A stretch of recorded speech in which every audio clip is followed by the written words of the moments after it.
India है, यहाँ तो हम रह रहे हैं, आपने यहाँ का भी एक्सपीरियंस किया है और आपने जर्मनी को भी एक्सपीरियंस किया है। कितना फ़र्क है दोनों जगहों पे जो हम like day to day life में जीते हैं?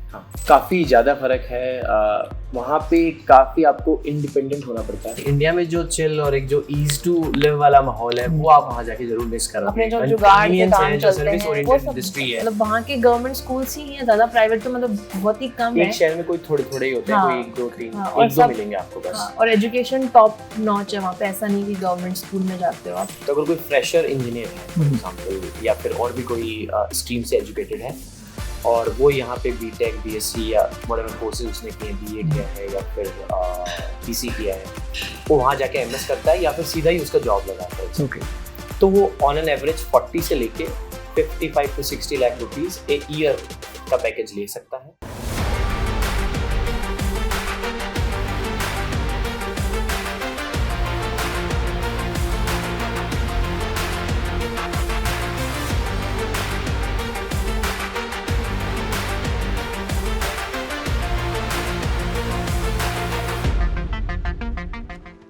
नमस्कार, मेरा नाम है दिनेश और आप देख रहे हैं सीकर संदेश।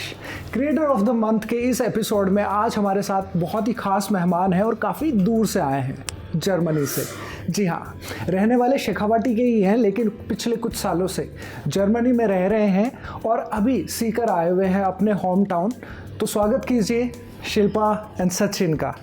बहुत बहुत स्वागत है आपका। Thank you so much for having us. हम भी एक्चुअली आपकी वीडियोस काफ़ी देखते हैं, तो it's our pleasure also to be here with you. और हमें भी बहुत अच्छा लगा कि आप आए, आपने समय दिया, ताकि हमारे सीकर के जो लोग हैं और जो ऑडियंस है हमारी, उनको बहुत कुछ जानने को, सीखने को और समझने को मिलेगा आज आपके द्वारा। Thank you so much Dinesh ji, बहुत अच्छा लगा इस प्लेटफॉर्म पे आके और आपसे बात करके। Thank you. तो मैं आपको सबसे पहले तो ये बता दूं कि शिल्पा और सचिन सीकर और झुंझुनू यानी शेखावाटी के ही रहने वाले हैं और जर्मनी में रहते हैं, वहीं पे काम करते हैं। और यहाँ सीकर से ये, क्योंकि यहीं से पहले इनकी पढ़ाई हुई और उसके बाद में दिल्ली, गुड़गांव और कई तरह की चीज़ों से होते हुए जर्मनी तक पहुँचे हैं और आज जर्मनी में ना सिर्फ सेटल हैं बल्कि और बहुत सारे यूथ को वहाँ सेटल करने की दिशा भी दिखा रहे हैं। यूट्यूब चैनल है इनका फ्लाइंग अब्रोड के नाम से, जहाँ पे जर्मनी में लोग कैसे जा सकते हैं, कैसी पढ़ाई करनी है, कैसे वहाँ पे काम ढूंढ सकते हैं, ये सब चीज़ों के बारे में इंफॉर्मेशन लगातार देते रहे हैं। तो आज के इस वीडियो से आपको ना सिर्फ शिल्पा और सचिन की लाइफ के बारे में जानने को मिलेगा, बल्कि आप कैसे खुद को अब्रोड सेटल कर सकते हैं, उसके लिए किस तरह की एग्ज़ाम, पढ़ाई या पैसों की ज़रूरत होती है, वो सब आपको इस वीडियो के माध्यम से जानने को मिलेगा।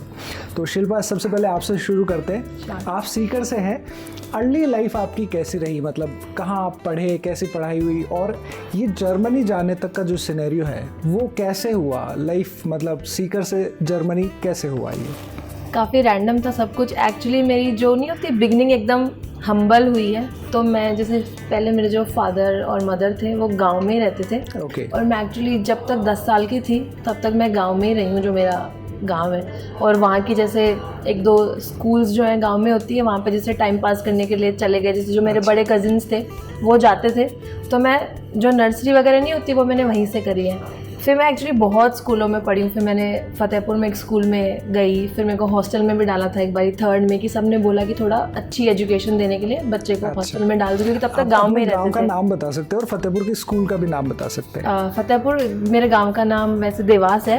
और फतेहपुर की सारी स्कूल का नाम नहीं याद है। एक मारुति स्कूल थी, उसमें गई थी, और एक बगड़ में वो स्कूल का भी अब मुझे नाम याद नहीं है। 3rd में मैं एक्चुअली वहाँ हॉस्टल में भी रही थी, 3rd क्लास में हॉस्टल में। हाँ। फिर उसके बाद मैं गोइनका में गई, मैं जो अपने लक्ष्मणगढ़ के वहाँ है। हाँ, गांव से पूरे बस आती थी। फिर पेरेंट्स ने रियलाइज़ किया कि बहुत हेक्टिक है बच्चों के लिए, तो जब मैं 5th में थी तो हम सीकर आए। ओके। फिर मैं सेंट मैरीज में पढ़ी, फिर मैं मोदी में पढ़ी 8th तक सेंट मैरीज में, फिर 9th से 12th मेरा मोदी में हुआ। फिर वहाँ से मेरे को जर्नलिज्म में इंटरेस्ट आया, तो फिर मेरे को थोड़ा दिल्ली उस टाइम पे जाना अनसेफ लगता था, क्योंकि अपन इतना सब सुनते थे हॉरिफाइंग। तो मेरे को फिर ऐसा लगा कि मुंबई इज़ मोर सेफर।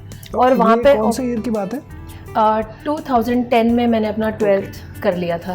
हाँ, फिर 10 में मैं मुंबई गई वहाँ से मैंने जर्नलिज्म करा, लेकिन मैं बहुत होमसिक होती थी वहाँ पे। अच्छा। और मुझे मीडिया में ही आगे भी कुछ पढ़ाई करनी थी, तो उस टाइम पे फिर मैंने ढूंढ ढांड के कहीं से MIT यूनिवर्सिटी नोएडा में देखा कि MBA इन मीडिया मैनेजमेंट होता है। ओके। तो इसलिए कि ये मीडिया से रिलेटेड ही है और ये मास्टर्स भी मैं कर सकती हूँ, तो उसमें मेरा इंटरेस्ट आया। फिर वहाँ से करते करते फिर मैं डिजिटल मार्केटिंग में घुस गई। फिर मैंने 2-3 साल गुड़गांव में जॉब किया। Then we got married. फिर मैं जर्मनी मूव हो गई। वहाँ जाके फिर आई सॉ कि लैंग्वेज का काफ़ी ज़्यादा बैरियर था और वहाँ का जॉब मार्केट भी थोड़ा अलग था। सो 5-7 महीने लगे वो समझने के लिए कि कैसे इंटरव्यूज़ वगैरह देने हैं, कैसा CV बनाना है, कैसे क्रैक करना है, प्लस जर्मन लैंग्वेज सीखने में। जर्मन लैंग्वेज के बिना वहाँ पे काफ़ी डिफ़िकल्टी है जॉब्स वगैरह लेने में। तो साइड में एक कोर्स ज्वाइन किया, बेसिक जर्मन सीखी। इन द मीन टाइम जो जर्नलिज्म करा था वो फिर यूट्यूब वगैरह देखना शुरू किया। खाली टाइम में वीडियोस देखती थी कि कैसे जॉब्स अप्लाई करने हैं, कैसे CV बनाना है। वहीं से फिर किक हुआ कि यार ये मैं भी तो कर सकती हूँ, मुझे तो पसंद ही है, मुझे इवेंचुअली करना तो यही था। एंड देन आई रियलाइज कि सचिन ने वहाँ पे मास्टर्स करी थी। सो आई रियलाइज्ड कि कितना मतलब है ना US वगैरह में। मैं खुद भी बाहर जाना चाहती थी, सोचती थी कि बाहर जाएं, कभी लाइफ एक्सपीरियंस करें, बट इतना है ना हैवी फीस होती है और खर्चों से सोच के अपन ना डर जाते हैं। तो मैंने वो ड्रीम को कभी परस्यू करने का सोचा ही नहीं।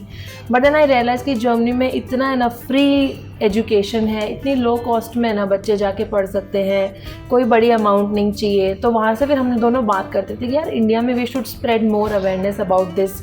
तो वहाँ से फिर हमने यूट्यूब वीडियोस वगैरह बनाने शुरू किए। 2019 में हमने स्टार्ट किया था चैनल हमारा, बट वो ऐसे आउट ऑफ हॉबी जैसे शुरू में सब करते हैं, क्योंकि मैं जॉब करती थी साथ में। So it was very hectic. फिर 2020 आ गया, the world change, digital world change and actually even our world change. I lost my mother.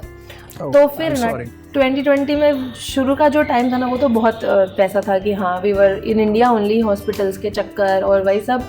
फिर उसके बाद में एक्चुअली मेरे भाई को भी मैं बहुत यहाँ पे ना थैंक्स बोलना चाहती हूँ, क्योंकि एक बार है ना हम ऐसे बैठ के ना बात कर रहे थे, मैं, मेरा भाई, हमारी मतलब बहन वगैरह, कि है ना मम्मी कैसी थी, क्या थी, आप मिस करते हो तो आप बात करते हो उसके बारे में। फिर वहीं से ना कहीं पे एक बात आई कि मम्मी है ना अंडर प्रिविलेज, जैसे मेरे भाई ने मेरी मम्मी से पूछा होगा कभी कि आपकी लॉटरी लग जाए तो क्या करो। तो मम्मी ने बोला आधे पैसे तो अपने रख लूँगी, अपना जो करना है वो करूँगी, आधे पैसे से ना अंडर प्रिविलेज बच्चों के लिए स्कूल बनाऊँगी। तो वहाँ से ना फिर मुझे ऐसा लगा यार मैं क्या कर सकती हूँ इससे रिलेटेड। फिर मेरे भाई ने भी मुझे ना बहुत पुश किया, बोला कि तेरे पास जैसे ये यूट्यूब का मीडियम है, इससे तू कर, अवेयरनेस दे बच्चों को कि है ना कैसे आप आ सकते हो और बिल्कुल पैसे नहीं चाहिए, एजेंट्स को लाखों देने की कोई ज़रूरत नहीं है। तो वहाँ से और मोटिवेशन आई। फर्स्ट वीडियो पे मैंने अपने भाई के साथ में बना, क्योंकि तब तक वो भी अपना जर्मनी पढ़ने का प्रोसेस कर चुका था, तो he was enrolled in a university. तो वहाँ से हमने फिर वापस वीडियोस बनाए। फिर हम दोनों ने, जैसे हमारी फुल टाइम जॉब्स थी, उसके साथ में we use to make videos office के बाद में और सैटरडे संडेज़, मतलब 1 साल तक तो आई थिंक कोई सैटरडे संडे हमने नहीं लिया। अच्छा। पूरा complete we use to make video सर्दी में जा के। तो एक्चुअली जो हमारी ऑडियंस थी they also saw our efforts and they really appreciated. मतलब वो बोलते थे कि आपने जर्मनी इतना अच्छे से दिखाया कि एक तो हमारा मोटिव था कि एजुकेशन के बारे में बताएं और साथ में जर्मनी कैसा है वो दिखाएं, ताकि लोगों को फेमिलियर लगे कि यहाँ आके सुपरमार्केट क्या है, यहाँ के रूल्स कैसे हैं, यहाँ पे लाइफ कैसे चलती है, क्योंकि बहुत अलग है वहाँ पे सब कुछ। तो वो सब जब दिखाया लोगों ने बहुत रिलेट किया। तो वहाँ से फिर हमारी जर्नी शुरू हुई। फिर हमने इतने सारे स्टूडेंट्स से we used to talk for free, कुछ भी मतलब ऐसे हम मतलब बहुत टाइम तक कुछ भी हमने कभी किसी से कोई पेड सर्विस नहीं लिया, I think for a very long time. And 1-1 घंटा निकाल के सचिन यूज्ड टू टॉक बहुत सारे लोगों से। तो वहाँ से फिर हम लाइक है ना वो एक जुड़ गए लोग, कम्युनिटी बड़ी होती गई, लोगों ने भी इतना प्यार दिया कि चैनल भी बहुत अच्छा ग्रो किया और हमें भी एक इंटरनल बहुत सेटिस्फैक्शन मिलती थी कि चलो हाँ कुछ कर रहे हैं। तो that's how we started and now we are still doing it. That's wonderful. Long story. Sachin, आप झुंझुनू से जर्मनी कैसे पहुंचे, क्योंकि आप तो शिल्पा से भी पहले पहुंच गए थे। हाँ बिल्कुल। तो मेरी स्कूलिंग झुंझुनू से ही हुई है। फिर मैंने IIT की प्रिपरेशन के लिए झुंझुनू में कहाँ से? झुंझुनू में मेन कौन से स्कूल से? शारदा बाल निकेतन करके स्कूल है, वहाँ से 10th तक। फिर मैंने इंडियन स्कूल ज्वाइन करी 11th में। फिर 12th में मैं कोटा चला गया। तो कोटा में बंसल में मैंने पढ़ाई करी 2 साल तक, 1 साल फिर ड्रॉप भी लिया था आईआईटी की प्रिपरेशन के लिए। फिर मेरा कर्नाटका में सिलेक्शन हो गया थ्रू कॉमेट के एग्ज़ाम। तो वहाँ पे मुझे जो सीट मिली इंजीनियरिंग की, उसमें मैंने CS से इंजीनियरिंग कर ली। फिर ऑफ कोर्स कर्नाटका में चला गया, तो वहाँ पे IT का, इंजीनियरिंग का काफ़ी ज़्यादा सॉर्ट ऑफ एक बात रहती है कि हाँ आप इंजीनियरिंग के हो तो आप बाहर भी जाओगे। तो जैसे ही जॉब मिली तो वही वहाँ पे बातें होती हैं कि आप एक ऑन साइट के लिए जाते हो या फिर बाहर MS करने जाते हो या फिर कंपनी के थ्रू जाते हो। 3-4 टाइप के जो फॉर्म्स हैं, जो मीडियम्स हैं, उसके थ्रू ही बाहर जाने की बातें होती हैं। और मुझे लगता था क्यूबिकल्स में बैठे हैं, आप अपना जॉब कर रहे हैं कंप्यूटर पे, क्या अपन भी कभी बाहर जाके पढ़ाई करें या फिर जॉब करें। तो वही सर्च करता था मैं, या तो US जाने का ऑप्शन था या फिर ऑस्ट्रेलिया, न्यूजीलैंड या फिर यूरोप में कहीं। तो यूरोप का बहुत कम था उस टाइम पे बिकॉज ऑफ लैंग्वेज बैरियर, जो शिल्पा ने मेंशन भी किया, वो पढ़ाई में भी है। लेकिन स्लोली नॉलेज लगा कि यूरोप में भी आप इंग्लिश में ही पढ़ सकते हैं। मेजर ऑफ द कोर्सेज हैं जर्मन लैंग्वेज में भी, जैसे जर्मनी हो गया, फ्रांस हो गया, वहाँ पे फ्रेंच में होते हैं। तो काफ़ी सारी यूनिवर्सिटीज़ आपको मिल जाएंगी जिसमें इंग्लिश में भी कोर्सेज हैं। तो वहाँ से फिर मुझे लगा कि क्यों नहीं मैं ऑन साइट ना जाके मेरी मास्टर्स कर लूँ। तो मैंने 3 साल अराउंड काम किया बेंगलोर में, फिर वहाँ से मास्टर्स करने जर्मनी चला गया 2015 में।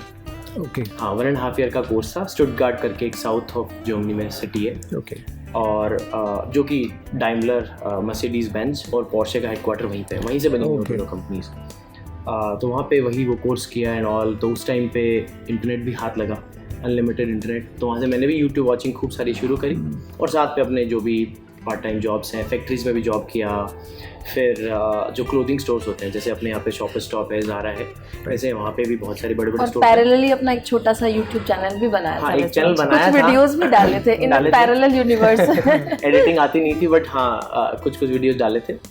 और फिर वही है, ऑड जॉब्स भी खूब करे, 2-3 टाइप के करे। फैक्ट्री हो गया जो मैंने बताया, क्लोथिंग स्टोर हो गया, उसमें भी करा रहा हूँ 6 से 8 महीने के आसपास। फिर IT कंपनीज में भी जॉब करे और इंटर्नशिप्स भी करी। ऐसे करके मास्टर्स 2016 में फिनिश हो गई।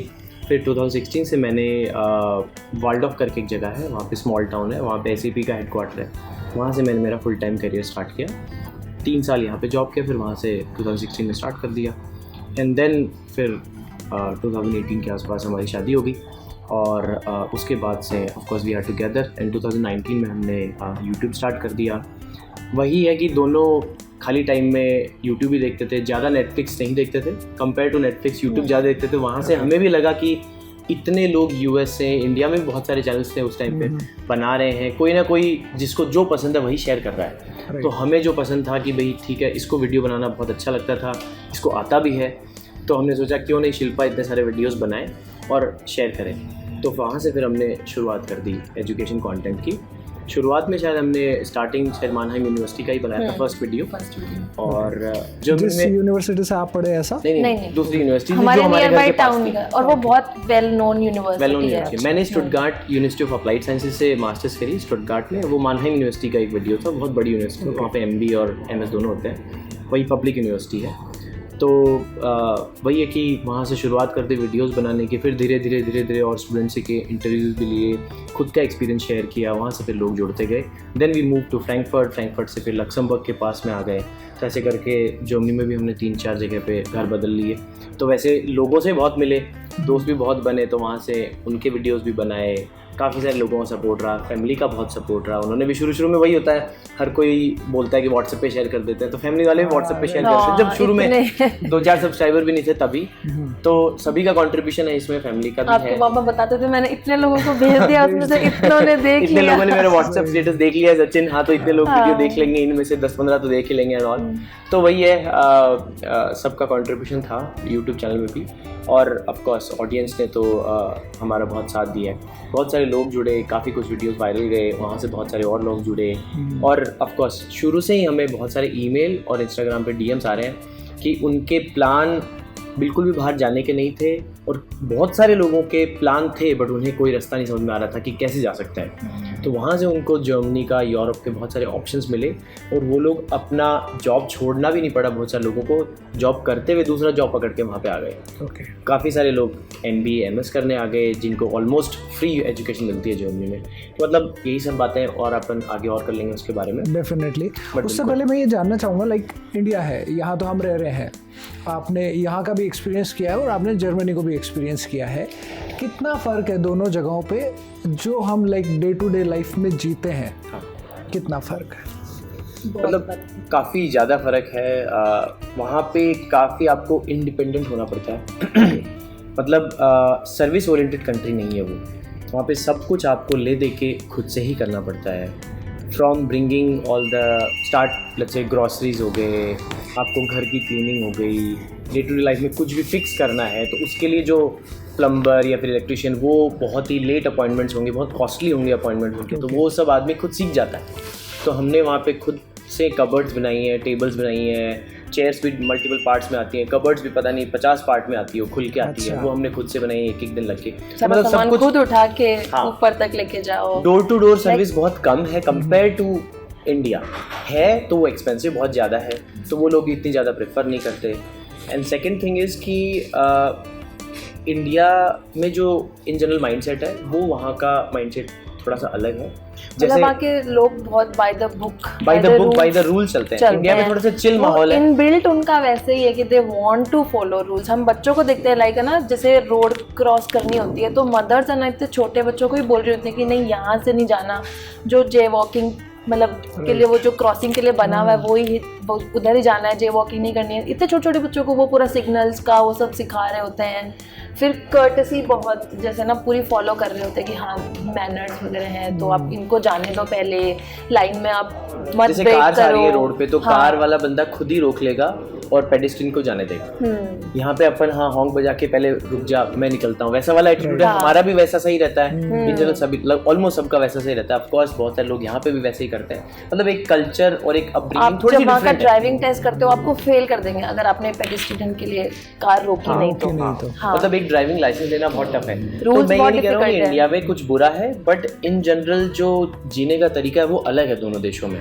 वही हम लोग पॉइंट आउट करने की कोशिश कर रहे हैं। क्लीनलीनेस बहुत ज़्यादा है, बहुत ही एक्सट्रीम क्लीनलीनेस है। लोग वहाँ के खुद है ना अपने कंट्री के लिए है ना बहुत ज़्यादा वो है कि हम कंसर्न्ड हैं। जैसे एक बार हमारे साथ हुआ था कि ठंड बहुत होती है तो हम बाहर वीडियो भी बना रहे थे, बहुत ठंड लगने लग गई तो हम कांप रहे। हम सोचा चलो गाड़ी में थोड़ी देर बैठ जाते हैं, हीटर चला के थोड़ी गर्मी कर लेते हैं। हम जाके गाड़ी में बैठ गए, एक लेडी ने आके हमें बाहर से बोला you are spoiling like environment को खराब कर रहे हो, तुम प्लीज हीटर बंद कर दो, ऑन करके छोड़ो, तुम बिना बात के क्यों हीटर चला रहे हो। तो वहाँ पे लोगों में इतना वो है अंदर से ही, जैसे डॉग ने अगर पूप कर दिया दे विल इमीडिएटली क्लीन। हर जगह पे वो बने हुए होते हैं स्टैंड्स जहाँ पे वो पॉलिथीन वगैरह सब होती है, तो फैसिलिटी भी है और लोग उसको यूज भी करते हैं। सो इन जनरल मतलब स्कूलिंग भी अलग है, बहुत ही प्रैक्टिकल ओरिएंटेड है, बच्चों पे बहुत ज़्यादा प्रेशर सच नहीं है। अंटिल आई थिंक 7 ईयर तक जो बच्चा फर्स्ट क्लास में एंट्री करता है उससे पहले कोई बहुत ज़्यादा पढ़ाई पे उन सब पे बहुत ज़्यादा वो नहीं है, प्रेशर नहीं लगता बच्चे पे। यहाँ पे शुरू में ही अपन चाहते हैं कि अभी से ही बहुत कुछ सीख जाए। फिर जो यूनिवर्सिटीज़ में जो एजुकेशन है वो भी काफ़ी डिफरेंट है यहाँ से। मतलब यहाँ पे है कि मार्क्स लेके आओ, वहाँ पे कि जो आपको पसंद है वो सीखो।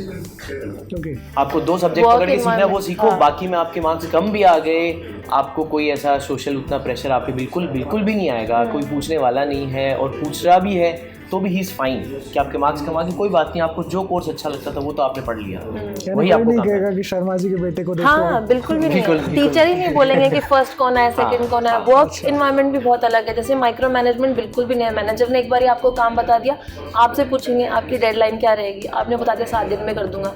7 दिन में आप ही जाके उनको बताओगे कि मैंने ये काम कर दिया। बीच में कोई पूछने नहीं आता कितने बजे आ रहे हो, कितने बजे आ रहे हो। अनलिमिटेड सिक लीव का कल्चर है। मतलब ऐसा कुछ वो नहीं है कि आपको साल की बस 5 सिक लीव है, आपको चाहिए तो आप हफ्ता सिक लीव ले लो, क्योंकि वो ट्रस्ट करते हैं कि मिसयूज नहीं होगा। तो लोग लेते भी नहीं है, but like you have that facility. तो पीस ऑफ माइंड इतना वहाँ पे रहता है कि हाँ यार यू नो अगर आपको कल को कुछ हो गया तो यार सेफ एंड सिक्योर। हमारे यहाँ तो बात चल रही है लाइक जो बड़े बड़े बिजनेस के ऑनर्स है वो लाइक बात कर रहे हैं 70 आवर्स काम करो, और वहाँ पे रिड्यूस करने की बात चल रही है। अभी 40 या 38 आवर्स का वीक है, वहाँ पे बातें करी जा रही है कि 35 को 30 कैसे कर लें, और 4 डेज अ वीक कैसे काम करें। ट्रायल भी किए गए। वेकेशंस पे मैनेजर्स खुद बोलते हैं don't open your laptop. Fridays को वो बोलते हैं 4 बज गए ठीक है बंद करो जाओ। मतलब कोई आपको बोलेगा ही नहीं कि आप आधी घंटा भी एक्स्ट्रा बैठो। और कभी मान लो कोई ऐसा काम हो गया कि बैठना पड़ रहा है, यू विल गेट योर पे फॉर दैट एक्स्ट्रा। हाँ, ऐसा नहीं कि आपने एक्स्ट्रा काम कर लिया तो ठीक है कर दिया, वो मतलब एकदम आपको जैसे लेबर्स मुझे लगते हैं वहाँ पे, इवन वो भी है ना वहाँ पे सैटरडे संडे काम नहीं करते बिकॉज उनका भी है ना वर्क लाइफ बैलेंस का ध्यान रखा जाता है। और संडेज़ को अगर कोई ऐसी सर्विस या फिर मान लो कोई चीज़ हो गई जहाँ पे you need a man power तो वो डबल आपको पे करना पड़ेगा। एक बार जो डायमंड की फैक्ट्री है उसमें जॉब किया था, तो उसमें जो बॉक्सेस हैं वो स्टैक करने थे, एक बेल्ट पे बॉक्सेस आ रहे हैं, उठाने पैलेट बनाना है उनका, ठीक है। तो वो 5 to 10 किलो के एक बॉक्सेस था, कोई 15 किलो का भी था, तो वो नाइट ड्यूटी थी। तो एक दिन तो मैंने नाइट ड्यूटी करी, उसमें नॉर्मल पेमेंट मिला क्योंकि वर्किंग डे पे था। दूसरा मैंने एक दिन करी संडे वाले दिन, तो उस दिन मुझे डबल पेमेंट मिला। मतलब वहाँ पे ऑलमोस्ट मुझे याद है जब मैं स्टूडेंट था 2015-16 में, उस टाइम में इन जनरली सैलरी लोगों की 30-40 हज़ार 50 हज़ार होना एक बड़ी बात थी इंडिया में मंथली। तो वहाँ पे एक नाइट का 8,000 रुपये मिल रहे थे, और उस दिन मुझे 16 मिले, और वो भी बिना मांगे कोई मुझे ऐसा नहीं है कि क्या है क्या नहीं है, मुझे तो पता भी नहीं था। मैं तो चला गया उस दिन, और रात को 11 बजे ड्यूटी स्टार्ट हुई और सुबह शायद 6:30 बजे के आसपास एंड हुई, तो उसके मुझे ऑलमोस्ट 16,000 रुपये के आसपास मिले होंगे उस टाइम पे। तो आई वाज लाइक कि मतलब कितना अच्छा देश है, बिना कुछ पूछे मांगे आपको जो पेमेंट फिक्स है वो मिल गया double, that too in a factory. मतलब एक कॉर्पोरेट सेटिंग में मिल जा रहा है ठीक है फाइन, बट फैक्ट्रीज में भी वही सेम ही पॉलिसीज हैं, सेम ही लॉज हैं, फेयर लॉज हैं, तो उसका हम बहुत जिस अच्छा। सोसाइटी में रहते हैं इट्स अ गुड सोसाइटी, हाँ, वहाँ पे डॉक्टर भी रहता है, ओके वहाँ पे इंजीनियर भी रहते हैं, वहाँ पे पेंटर भी रहता है, और वहाँ पे जो जैसे सुपरमार्केट में अगर कोई कैशियर है वो भी उसी सोसाइटी में रहता है। सेम ही रो में, सेम ही हाउसेज में। तो मतलब इससे आपको ये पता चल सकता है Pay कि parity अफोर्डेबिलिटी पैरिटी लगभग लेने की सेम सी है। अच्छी है। नॉर्मल सुपरमार्केट में काम करने वाला बंदा भी उसी सोसाइटी में रह पा रहा है, उसी फ्लैट में रह पा रहा है जिसमें बाजू में इंजीनियर है या डॉक्टर है। हमारे यहाँ पे एक चीज़ होती है लाइक मतलब ये यूट्यूब में भी होती है और इन जनरल भी होती है, लाइक लोग आपसे जानना चाहते हैं जब भी कोई नया मिलता है तो कि आप क्या करते हो। जैसे यूट्यूब पे पूछते हैं कितने फॉलोअर्स हैं, ताकि वो उससे आपको जज कर सके कि आपको कितना रिस्पेक्ट देना है। वहाँ पे जब आपने बताया कि सब लोग एक साथ रहते हैं, तो फिर वहाँ ऐसा नहीं कि ये तो पेंटर है। नहीं बिल्कुल भी नहीं, बिल्कुल है ही नहीं वहाँ के लोगों में, उन्हें पता ही नहीं शायद ऐसी कोई चीज़ भी होती है, वैसा है। ओके हर जॉब को रिस्पेक्ट करते ऐसे हैं। हो रही है, पेंटर की इंजीनियरिंग से होते हुए हमने देखी हुई है। नॉर्मल इंजीनियर है उसकी बहुत ही हाई क्वालिफाइड डॉक्टर से भी हो रही है, बहुत ही हाई क्वालिफाइड, मतलब वो इंजीनियर भी फेल होता सा इंजीनियर है मान लो ऐसा वाला। यहाँ पे आई डोंट थिंक सो ऐसा होगा, अनटिल वो एकदम ही ब्लाइंडली चल रहा है कोई, तो बात अलग है। यहाँ पे गायनोकोलॉजिस्ट की होती है पीडियाट्रिशियन, दोनों मिलकर हॉस्पिटल खोल सके। यहाँ पे कॉम्बिनेशन सोचेंगे कि मेरा आगे बिजनेस कैसा है, वहाँ पे वो थोड़ा सा अलग है। तो यहाँ वो इकोसिस्टम बना हुआ है, यहाँ पे भी चल रहा है, अच्छी बात है। बट वहाँ का जैसे अपन बात कर रहे हैं तो उसमें मतलब बहुत ज़्यादा डिफरेंस हमें लगा। और मेडिकल स्टूडेंट है कोई, वो दिन में अपना हॉस्पिटल में काम कर रही है, शाम को थोड़े बहुत एक्स्ट्रा पैसे कमाने के लिए, अपना खर्चा खुद उठाने के लिए वो जाके रेस्टोरेंट में काम कर रही है एज ए वेट्रेस मतलब और जैसे कैशियर। मैंने सुना भी है लाइक ना कि 2 जॉब कर रहे हैं 3 जॉब कर रहे हैं ताकि वो एक्सपेंसेस को भी कवर कर सके cover और कर सके। कुछ सेविंग्स कर सके। और दूसरा जॉब भी लो मतलब एंगल से देखा नहीं जाता, तभी कर पा रहे हैं। इक्वल रिस्पेक्ट ओनली है। पेमेंट वाला मुझे लगता है वो कंसर्न नहीं है। वही अगर इंडिया में भी अपन कर दें तो आई थिंक लोग करेंगे। सेकंड जॉब करने को रेडी है, अगर 4 घंटे जाके रेस्टोरेंट में करके आना कर लेंगे, लेकिन वो थोड़ा सा सोशल लाइफ में उसको थोड़ा अलग तरीके से देखा जाता है, इसलिए नहीं कर रहे। कुछ जगह पे मुझे लगता है मेट्रो सिटीज़ में आयंस वगैरह में स्टार्ट किया है बंदों ने काम करना, मैकडी, डोमिनोज इनमें, बट कॉमन नहीं हुआ जितना कॉमन नहीं हुआ। दूसरा ये भी है ना कि जैसे आपने कहा कि लाइक 4 घंटे है तो 4 घंटे ही बस आपको जाके ख़त्म करना है।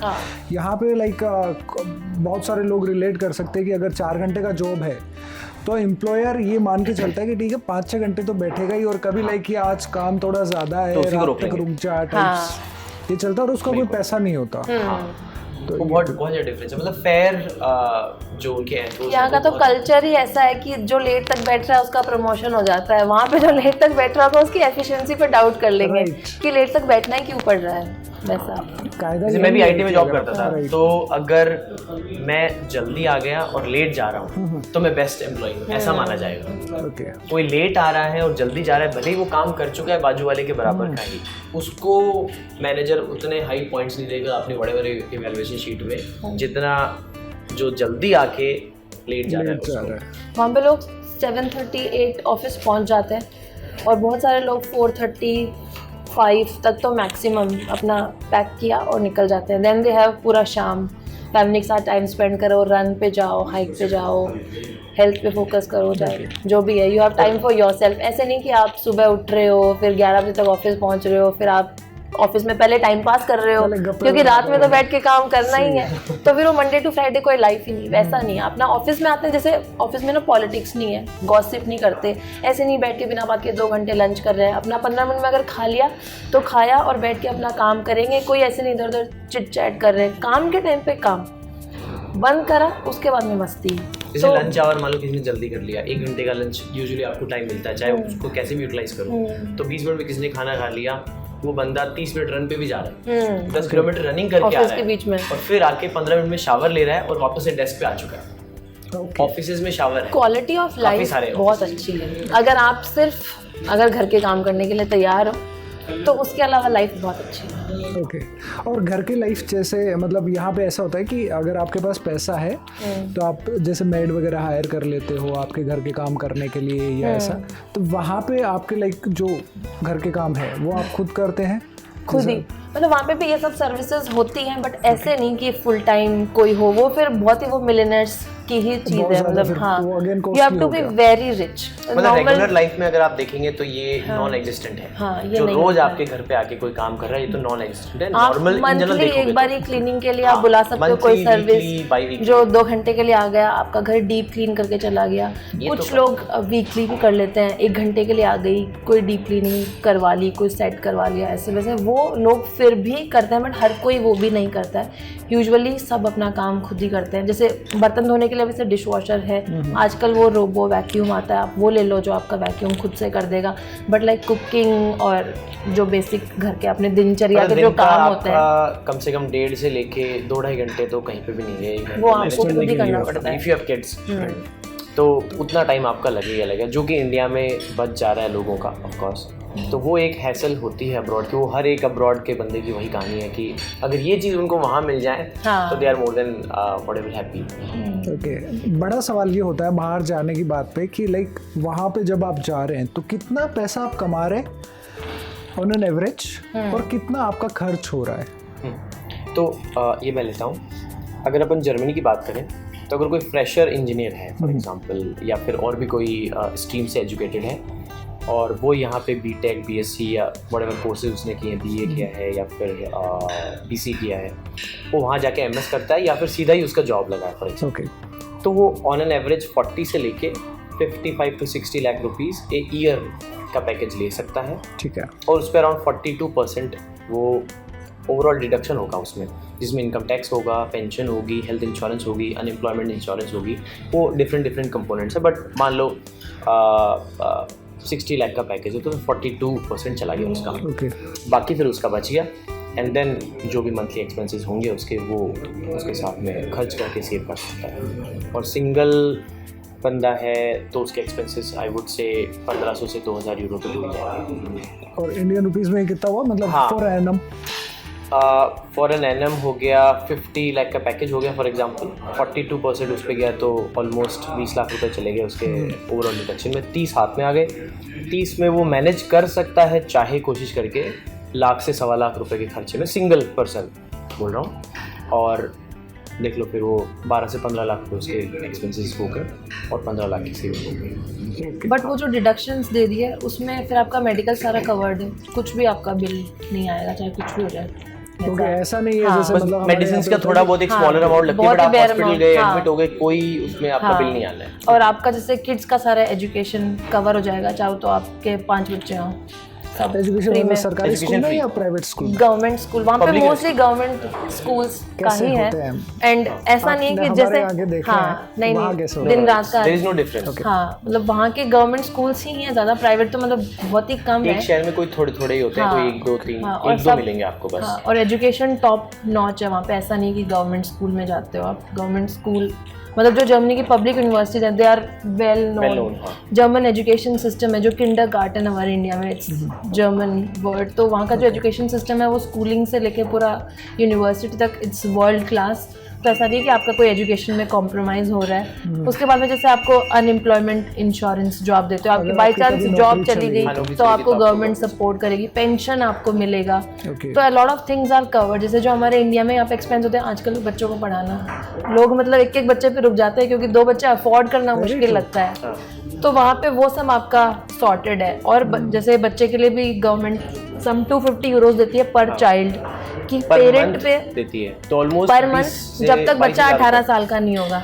तो हर महीने एक बच्चे का आपको 20 से 22 हज़ार रुपये मिल रहा है कि एटलीस्ट उस बच्चे की नीड्स आप कवर कर सकते हो। हाँ। तो अगर किसी के 2 बच्चे हैं उसको ऑलमोस्ट 50,000 रुपये 45 to 50,000 रुपीज़ आपको मंथली मिलते हैं, गवर्नमेंट सेंड करती है आपके अकाउंट पर। और जब तक 18 साल का बच्चा नहीं होगा तब तक। पर ये सिर्फ जर्मन लोगों के लिए होगा ना, ऐसा नहीं, हमारे लिए भी, जो भी है हमारे लिए हम सब के लिए। कोई जर्मनी का पासपोर्ट होल्डर नहीं है, नॉर्मल वीजा पे है, उसके भी बच्चे हैं, उन सबको है। तो जो भी वहाँ इंडियंस रह रहे हैं सबके किड्स को वो मिलता है, मतलब पेरेंट्स को मिलता है। और वो चाहे किड्स को दो, खुद खर्च करो, किड्स के लिए यूज़ करो, जैसे भी हो, तो इंडिपेंडेंट ऑफ दैट। कितने इंडियंस हैं वहाँ जो 15-20 साल से बैठे हैं, पासपोर्ट नहीं लिया, बिकॉज ऐसे कोई नीड नहीं है पासपोर्ट की। पासपोर्ट में बस आपको एक वो सिटीजनशिप मिल जाती है, आपको ट्रैवल फ्री राइट्स मिल जाते हैं और थोड़े बहुत कुछ और। बट ये जो बेनिफिट्स हैं वो अगर आप वहाँ रह रहे हो, आपको वहाँ का वीज़ा मिला, आप वहाँ काम कर रहे हो, टैक्स दे रहे हो, इक्वल राइट्स है सबके, वहाँ कोई डिफ्रेंसिएशन। ओके, लाइक पैसा तो हम इंडिया में अगर कोई आदमी कमा रहा है तो वो भी इतना ही लगभग ले दे के 40-45% या मोर देन 30% तो उसका जाना ही जाना है टैक्सेस के नाम से। लेकिन उसके बदले में जो मिल रहा है गवर्नमेंट से, दैट्स द डील। हाँ, उसमें बहुत डिफरेंस है। दैट्स व्हाट वी आल्सो लोगों को 42% सुन के लगता है कि बहुत टैक्स है, जबकि इनकम टैक्स अगर देखो इंडिया में ज़्यादा है और रिटर्न्स फिर बहुत ही लो है। दैट्स व्हाई लाइक बहुत जो हाई नेटवर्थ इंडिविजुअल्स हैं उनकी अगर आप रिपोर्ट देखो, they actually are living India, they are going outside, because उनको यहाँ पे वो वर्थ इट ही नहीं लगता कि इतना, क्योंकि वो बहुत कमाते हैं तो वो टैक्स भी बहुत ज़्यादा देते हैं। तो उनको लगता है रिटर्न में फिर क्या मिल रहा है। तो UAE, पोर्चुगल, रिसेंट स्टडीज में आया है कि हर साल काफ़ी सारे लोग इंडियन सिटीजनशिप गिव अप कर रहे हैं, छोड़ रहे हैं। और इस 42% में पेंशन भी है, अराउंड 9%। इस 42 का 9% पेंशन है जो आपको 67 ईयर्स की एज के बाद में मिलेगा, इररेस्पेक्टिव आप कहाँ पे भी हो। हाँ, और पेंशन के लिए सरकारी नौकरी की जरूरत नहीं है, प्राइवेट वालों को भी मिल रही है वहाँ पे। तो आप मान लो 10 साल वहाँ पे रहे, जो भी आपने कंट्रीब्यूशन किया उसके अकॉर्डिंग जो भी उनका फॉर्मूला कैलकुलेशन करेंगे। उसके बाद अगर आप इंडिया में आ चुके हैं, पूरी जिंदगी इंडिया में रहे, जब आप 67 के होंगे तो आपको पेंशन जर्मनी से इंडिया में मिल जाएगी आपके अकाउंट में। बिल्कुल इंटरनेशनल सिस्टम है। ओके, तो वो कनेक्टेड है गवर्नमेंट से। सो टेक्निकलिटीज़ मुझे उतनी पता नहीं क्योंकि अभी तक हमने पेंशन ली नहीं है, but yes that's the system. कुछ लोग मतलब सबसे बड़ी चीज़ तो मुझे ऐसा लगता है वहाँ पे, सही बताऊँ तो जो आपकी बेसिक नेसेसिटीज़ है, शुद्ध हवा, साफ पानी, वो आपको मिल रहा है। जो बाथरूम में पानी आता है वो आप पी सकते हो, इससे आपको पता चलता है। बाथरूम मैं इस सवाल पे आने वाला था, मैं थोड़ा इसे एक बार फिर से पूछता हूँ कि ओवरऑल जो लाइफस्टाइल है, मतलब जैसा हम इंडिया में जी रहे हैं और जैसा आप जर्मनी में जी रहे हैं, ओवरऑल कितनी चीज़ों का फ़र्क है? जैसे आपने कुछ चीज़ें पॉइंट आउट करी, कितना फ़र्क है? बहुत फर्क है। घर से निकलते ही रोड आपकी साफ है। मेरी बेटी 2 साल की भी नहीं है ढंग से, मतलब अभी हुई है वो 2 साल की, बट वो 2 साल की हुई नहीं थी, उसके पहले वो घर से खुद निकल जाती थी।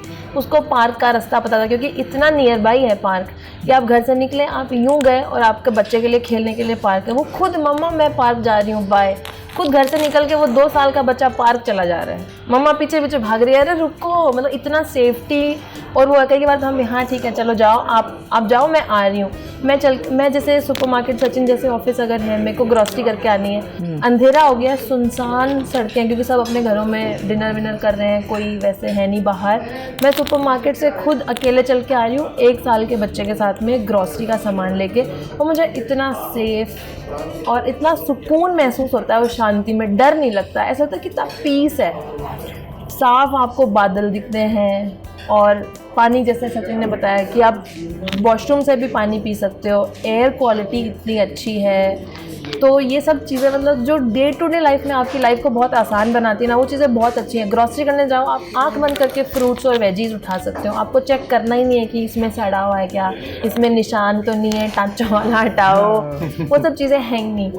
तो ये सब चीज़ें मतलब काफ़ी अच्छी रिस्पेक्ट है सबके लिए। जैसे अपन यहाँ पे जाके हिल स्टेशन में जो अपने को वाइब आती है कि इतनी फ्रेश एयर है, गाँव में जाके लगता है, वो वहाँ पे आपको आपके घर के अंदर या घर के बाहर लग रहा है। कनेक्टिविटी इतनी अच्छी है वहाँ पे, लाइक कहीं से कहीं पे भी आप पब्लिक पब्लिक ट्रांसपोर्ट से जा सकते हो, you don't need your car. छोटे से छोटे गांव में बस जाती है जो आपको कोई ना कोई ट्रेन स्टेशन पे कहीं ना कहीं दूसरे देश भी पहुंचा देगी। पब्लिक ट्रांसपोर्ट की कनेक्टिविटी इतनी अच्छी है, और ट्रेन्स की क्वालिटी, बसेस की क्वालिटी, इट्स सो नाइस। और डेवलपमेंट और गांव की अगर अपन बात करें तो गांव मतलब वहाँ के इतने डेवलप्ड हैं कि गांव में ले दे के आपको ऑलमोस्ट सारी चीज़ें मिल जाएंगी। वहाँ की स्कूल गांव में भी वही टीचर पहुँच रहा है जो शहर वाले हैं वो पहुँच रहा है। गांव में भी सुपरमार्केट में वही सारे खाने की चीज़ें पहुँच रही हैं जो शहर में पहुँच रही हैं। गांव में भी और बाकी सारी चीज़ें जो होती हैं वो भी मिल जाएंगी। बस भी वहीं से पास हो रही है। इंडिया में भी होती है बसेस पास, बट उतनी क्वालिटी की वो चीज़ें नहीं मिलेंगी आपको। वही रोड है, वही हॉस्पिटल है, वही डॉक्टर है, वही ग्रोसरी है। बहुत सारे गाँव में भी सब सेम है। मेरे को 10 साल हो गए वहाँ पे, मैंने एक बार भी इलेक्ट्रिसिटी कट एक बार सिंगल जीरो। मैंने कभी यही नहीं देखा कि बिजली वहाँ पे जाती कैसे है। ये भी तो आपको मतलब इन्वर्टर की जरूरत नहीं है है? कोई इन्वर्टर नहीं है, कुछ नहीं है। ओके। और हॉट वाटर कंटिन्यूअस है, देयर इज नो गीजर और समथिंग, ऐसा कुछ भी नहीं। मतलब वो घर वैसे ही बने हैं वहाँ पे सारे घरों में यही सिस्टम है कि कहीं पे सेंट्रलाइज हीटर लगे हुए हैं, वहीं से तो हीटिंग आपके घरों में आ रही है और वहीं से वाटर हीट होके आ रहा है। कुछ कुछ घरों में ऑफकोर्स इन हाउस मतलब इन द फ्लैट ही लगे हुए हीटर, बट मैक्सिमम में वही वाला सिस्टम है। और आपको गार्बेज सिस्टम इतना प्रॉपर है, लाइक जो कचरे का ट्रक होता है वो आपके घर के सामने से चला जाता है। मेरी बेटी वो ट्रक देखती है, गार्बेज ट्रक, वो सब कार्टून वार्टून देखती है, तो वो रियल में भी देखती है, तो वो भाग के जाती है बाहर और वो उन सबको ऐसे हाई करती है। वो बहुत एक्साइटेड होती है गार्बेज ट्रक देख के, क्योंकि वो कार्टून वाली चीज़ उसको लगता है रियल में आ गई। तो ऐसा नहीं कि आपको नाक बंद करनी पड़ रही है, मतलब वो इतने वेल मेंटेन्ड है कि उनमें भी स्मेल नहीं आ रही है। वो प्रॉपर आपका आएंगे घर के बाहर से, कचरा वचरा लेके जाएंगे। तो यहाँ पे तो आपको पता ही, अगर कचरे वाला ट्रक निकल जाए तो एक बार तो हम गाड़ी रोक लेते हो साइड में। Right, very true. तो क्वालिटी ऑफ लाइफ एक्चुअली बहुत बेटर है। मतलब आई विश इंडिया भी वैसा हो पाए, क्योंकि हमारा बहुत मन करता है कि हम आ जाएं वापस।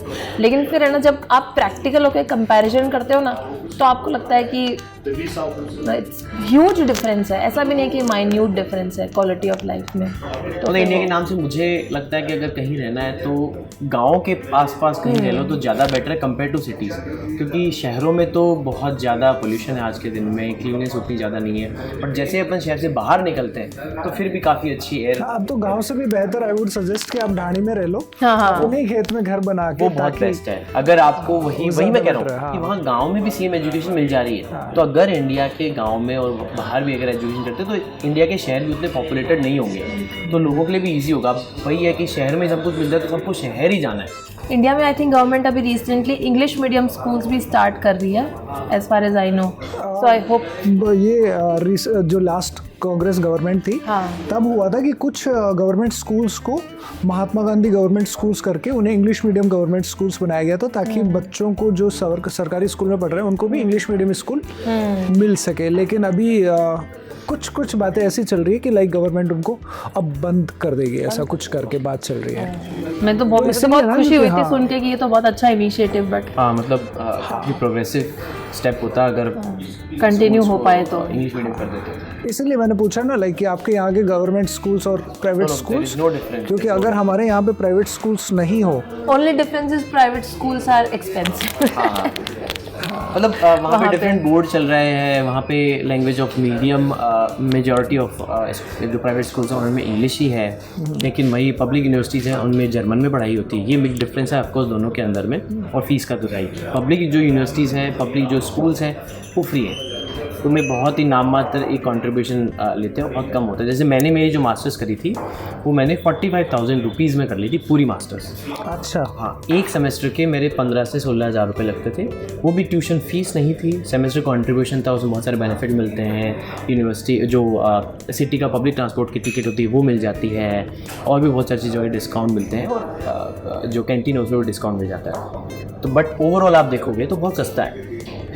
जो यहाँ की गवर्नमेंट यूनिवर्सिटीज़ इंडिया की, उनमें ही उससे ज़्यादा फीस लग जाती है कंपैरेटिवली। अगर अपन देखें कहीं पे एमटेक करनी है तो मुझे लगता है 40,000 रुपये में एमटेक करना बहुत इजीली पॉसिबल है इंडिया में, एक्सेप्ट फ्यू यूनिवर्सिटी। पर वहाँ पे 300 से ज़्यादा पब्लिक यूनिवर्सिटीज़ है, सब में ऑलमोस्ट यही फीस स्ट्रक्चर है, एक्सेप्ट फ्यू जिनमें भी रिसेंटली उन्होंने चेंज किया है। तो मतलब इंडियंस के लिए यही एक बहुत अच्छा ऑप्शन रहता है कि अगर वहाँ जाते हैं तो फ्री में पढ़ सकते हो। ये आपने एजुकेशन के बारे में बताया, like how about health care system? कि लाइक यहाँ के जैसे गवर्नमेंट स्कूल्स, प्राइवेट हॉस्पिटल्स होते हैं, गवर्नमेंट हॉस्पिटल और प्राइवेट हॉस्पिटल होते हैं, वहाँ पे आपने बताया कि वो भी आपको उसी पैसे में मिल रहा है, तो वो कैसा है इंफ्रास्ट्रक्चर उसका? मतलब हेल्थ केयर का, जर्मन हेल्थ केयर वैसे तो बहुत अच्छी है। ओनली थिंग इज़ जो हमें डिफरेंस लगता है कि थोड़ा सा टाइम पीरियड वहाँ ज़्यादा लगता है। अगर आपको फॉर एग्जांपल स्पेशलिस्ट का कोई अपॉइंटमेंट चाहिए, ओके, इन जनरल आपको कोई दिखाना है, आपको नी का कोई पेन दिखाना है, तो फिजिशियन तो आपको मिल जाएंगे, और उसके बाद में स्पेशलिस्ट के पास आपको जाना है तो उसमें वेट टाइम हो सकता है। Okay. वो 1 वीक से लेके 6 वीक, 8 वीक, 3 महीने भी लग सकते हैं। ओके, क्योंकि वही वर्क लाइफ बैलेंस वाला चीज़ है। डॉक्टर्स वहाँ पे सुबह भी शाम overtime दिन काम रात कर रहे हैं। काम कर ही नहीं इतना रहे, time वो है भी लिमिटेड कम। पेशेंट लेते हैं और कम भी हैं डॉक्टर्स वहाँ पे कंपैरेटिवली। पॉइंट इज कि अगर वो ऐसा केस है जिसमें आपको इमरजेंसी ट्रीटमेंट चाहिए, तो आपको वो जो फिजिशियन है वो रिकमेंड करके आपको जल्दी अपॉइंटमेंट दिला देगा। बट उसको लगेगा कि हाँ भाई इतना इमरजेंसी नहीं है, आपको तो लगेगा इमरजेंसी, बट डॉक्टर को अगर नहीं लग रहा है तो आपको वेट लिस्ट में ही जाओगे और टाइम लगेगा। और वेरेज अगर कोई इमरजेंसी होती है, और एग्जाम्पल आपको अभी अचानक से अजीब लग रहा है, ये है कोई पेन हो रहा है, तो आप हॉस्पिटल जाओ, इमीडिएटली ट्रीटमेंट हो जाएगा, उसमें कोई इशू नहीं है। और ओवरऑल जो वहाँ का मेडिकल स्ट्रक्चर है, जो मेडिकल प्रोसेस, वो हमें बहुत अच्छी लगी। अननेसेसरी मेडिसिन नहीं देते। कोई भी बंदा है जिसके पास में वहाँ की, मतलब वहाँ पे बिना हेल्थ इंश्योरेंस तो कोई है ही नहीं, पूरे जर्मनी में कोई है ही नहीं, वो अलाउड ही नहीं हुआ है। सबके पास में उनके स्मार्ट कार्ड्स हैं, उससे आप जा सकते हो, इर्रेस्पेक्टिव जो आपकी अर्निंग है उससे कोई लेना देना नहीं है। वहाँ पे सेम ही डॉक्टर के पास आप पहुँचोगे, सेम ही डॉक्टर के पास में और कोई क्लास वाला बंदा पहुँचेगा, तो ट्रीटमेंट में कोई डिफरेंस नहीं है। हाँ, अनटिल लेस कि आपको स्पेशलिस्ट का अपॉइंटमेंट नहीं मिल रहा है थ्रू जो आपकी इंश्योरेंस है, तो वहाँ आप एक पैसा देके भी फास्ट अपॉइंटमेंट ले सकते हो, बस इतना ही डिफरेंस है। और प्राइवेट हेल्थ इंश्योरेंस का ऑप्शन भी होता है, तो उसमें थोड़े से आपको बेनिफिट्स और मिल जाते हैं कि जैसे आप नॉर्मल रूम की जगह सिंगल रूम ले लो, शेयरिंग रूम नहीं है, कोई आपको एक जूनियर डॉक्टर की जगह सीनियर डॉक्टर देखने आ जाएगा।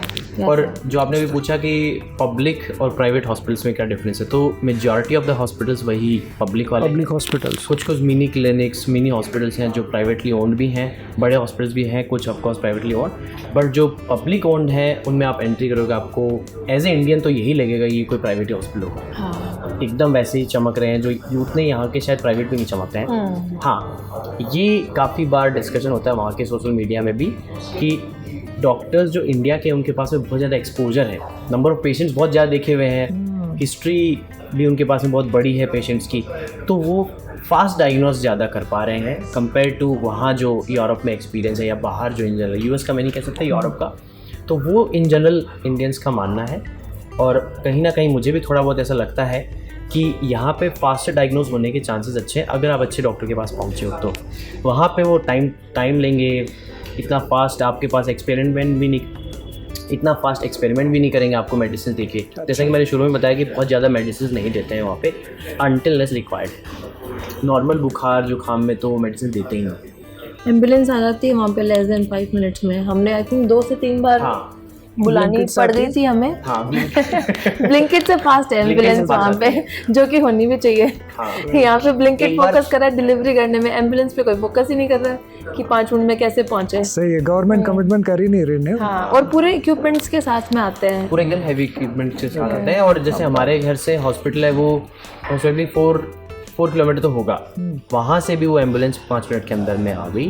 वो मतलब वही है कि जो ER डॉक्टर्स हैं वो एकदम रेडी ऐसी पोजीशन में बैठे होते हैं, उनकी गाड़ी एकदम ऐसी रेडी होती है कि वो 1 सेकंड में गाड़ी बैठी है। हाँ, ये सब हम हॉलीवुड मूवीज में ही देखते हैं। हाँ। और जो फायर सिस्टम्स हैं उनमें तो मैंने देखा हुआ भी, एक बार मैं गया हुआ भी हूँ, एक बार जो ऑफिस की तरह से वो टूर मिला था हमें, तो फायर स्टेशन के अंदर जाके देखा तो उनके पाइप्स बने हुए हैं। जैसे मान लो फर्स्ट फ्लोर पे वो सो रहे हैं, 4 बंदे सो रहे हैं और उनकी ड्रेसिंग साइड में पड़ी है, नहीं ड्रेसेस उनकी गाड़ी के अंदर होती है, तो वो फर्स्ट फ्लोर से पाइप को पकड़ के या रोल करके सीधा ग्राउंड फ्लोर पे आएंगे, गाड़ी के जस्ट बाजू में लैंड करेंगे, गाड़ी में बैठेंगे और लॉन्च। इसीलिए फायर ब्रिगेड है वो बहुत फास्ट आती है। और हाउ अबाउट रोड सेफ्टी?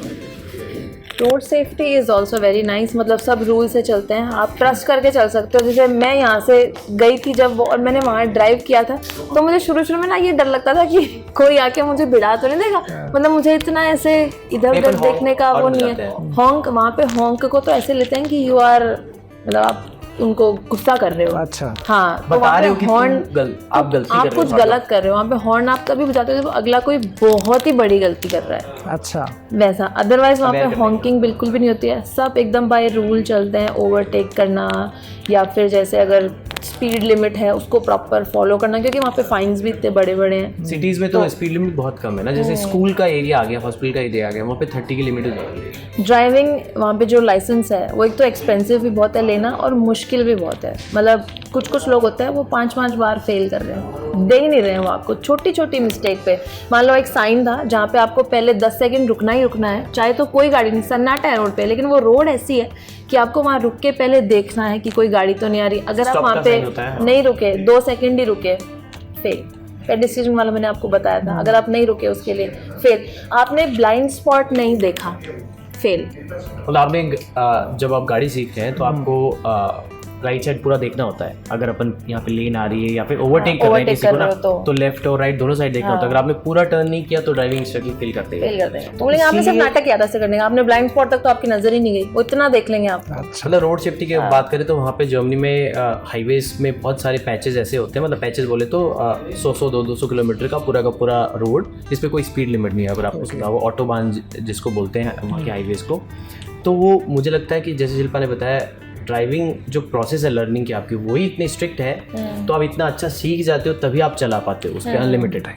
जैसे लोग इन जनरल 150, 140, 130 पे चला रहे हैं, नॉर्मल कहीं जाना है तो भी, और हाई स्पीड वाले तो 180, 200 के भी चला रहे हैं। तो लोग चला ही इसलिए पा रहे हैं क्योंकि उनकी ट्रेनिंग अच्छी हुई है और सब लोग रूल फॉलो करें। ऐसे नहीं कि कोई बिना इंडिकेटर के अननेसेसरी जंप कर रहा है, कोई माइनर मिस्टेक। एक लेन अगर सिर्फ ओवरटेक किया है तो आप उसमें सिर्फ ओवरटेक करने जाओगे और फिर वापस इधर आओगे। ऐसे नहीं आप इस पे चले जा रहे हो, पुलिस ने देख लिया, फाइन आ जाएगा। नॉर्मल पेट्रोलिंग कार सिविल गाड़ियों में चल रही होती हैं वहाँ के हाईवेज पे, वो देख लेंगे कि ये बंदा अननेसेसरी उस रोड लेन को ब्लॉक करके चल रहा है, बस जो ओवरटेक वाली उसमें चले जा रहा है, पीछे से गाड़ी आ रही है तो बहुत मुश्किल से हट रहा है, फिर आ जा रहा है, रैंडम चला रहा है, तो वो उसका वहीं पे ही फाइन। मेरे प्रेगनेंसी के टाइम पे मुझे थोड़ा प्यूकिंग का इशू लग रहा था, तो हमने फटक से रोड के साइड में गाड़ी रोक ली, just for I think barely for 1 minute, पीछे से गाड़ी आ गई।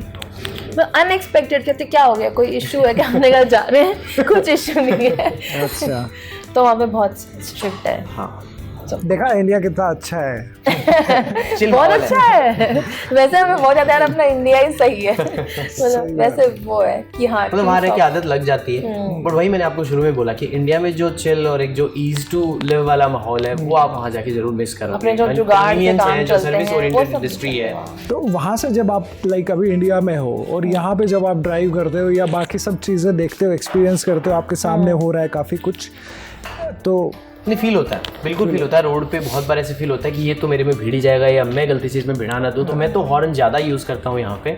जैसे मेरे पापा कम करते हैं हॉर्न यूज़, मैं बोलता हूँ इतना हॉर्न दबाओ ये भिड़ जाएगा, बाबू ने कुछ नहीं होगा, यहाँ पे ऐसे ही चल रहा है सारा सिस्टम, इको सिस्टम ऐसे चल रहा है। तो मतलब ज़रूर काफ़ी ज़्यादा शॉकिंग लगता है। बहुत बार अगर काफ़ी लंबे टाइम बाद में आते हैं तो एक बार शुरू में मैं गाड़ी कुछ दिन अवॉइड ही करता हूँ चलाना, 1-2 बार चलाने की कोशिश करी तो जो वहाँ वाली लेन है आई थिंक वहाँ पे राइट साइड चला रहे हैं, तो मैं यहाँ पे अपन लेफ्ट साइड चलते हैं रोड की, राइट, तो राइट साइड चला गया। तो आई वाज लाइक कि अवॉइड ही करना चाहिए शुरू में कुछ दिन से, और केओटिक लगता तो है पर कुछ दिन बाद में आदत हो जाती है। उससे एक बार जब आता है ना तब तो सही में बहुत ऐसे शॉकिंग लगता है कि इतना ज्यादा गंदा क्यों है सब कुछ। फिर धीरे धीरे हम भी 10-15 दिन बाद में सब बढ़िया है, लगता है, मुझे लगता है बाद में नॉर्मल लगने लगता है। वो एक बार होता है धीरे धीरे वो आदत हो जाती है। जैसे कोई भी नया बंदा यहाँ से वहाँ जाएगा, उसको बहुत सुंदर एक बार शुरू में लगेगा, बाद में नॉर्मल हो जाएगा वही चीज। वैसा आपने भी बताया था अपने वीडियो में तो। लाइक कि शुरू में जब आप वहाँ गए थे तो बहुत अच्छा लगता था हर चीज की फोटो लेना करना, कि लाइक कितना फैसिनेटिंग है, कितना एक्साइटिंग है, ड्रीमी है सब कुछ। वो बहुत लगता ही एक बार तो हवा का लगता है सबसे पहले तो बाहर निकलते ही कि मतलब you can feel the difference real time. You don't need any machine कि आप AQI चेक करो, वो आपका ना कि आपको बता देगी कि हाँ हवा में फ़र्क है। वो जब यहाँ वहाँ से क्या हम आते हैं New Delhi, I don't want to shame New Delhi, but like when you land and when you breathe, और जब आप बाहर आके वो आसमान देखते हो ना तो ऐसा लगता है कि हाँ फ़र्क बहुत ज़्यादा है और लाइक इम्प्रूवमेंट की बहुत ज़रूरत है एटलीस्ट इस चीज़ में। मुझे सबसे ज़्यादा एयर क्वालिटी, जैसे मैं जब यहाँ आती हूँ ना मेरे को थोड़ा सा डस्ट से एलर्जी होता है और मेरे को कांस्टेंट खांसी रहती है कंटिन्यूस, मतलब 1 महीने के लिए हूँ 2 महीने के लिए हूँ तो खांसी रहती है, और वो वहाँ जाती ठीक हो जाती है। वहाँ कितनी ठंड रहती है, हम कहते हैं कि ठंड में आप बीमार होते हो, वहाँ तो स्नोफॉल होता है, हम हमारे छोटे से बच्चे को लेके जाते हैं कुछ भी नहीं होता। यहाँ पे मतलब वो वायरस, बैक्टीरिया, अनहाइजीन कंडीशंस, डर्टनेस जो है, एयर क्वालिटी जो है, आई थिंक वो भी रोल प्ले करते हैं, ऐसा मुझे लगता है। राइट। तो जब इतनी सारी अच्छी चीज़ें आपने बता दी है तो डेफिनेटली सुनने वालों का भी और मेरा भी मन हो रहा है कि लाइक अभी मैं भी जर्मनी चला जाऊँ। लेकिन ये कैसे हो सकता है, कैसे जा सकते हैं, क्या करना होता है, कितना पैसा लगता है? अब उस प्रोसेस पे आते हैं, बताएं।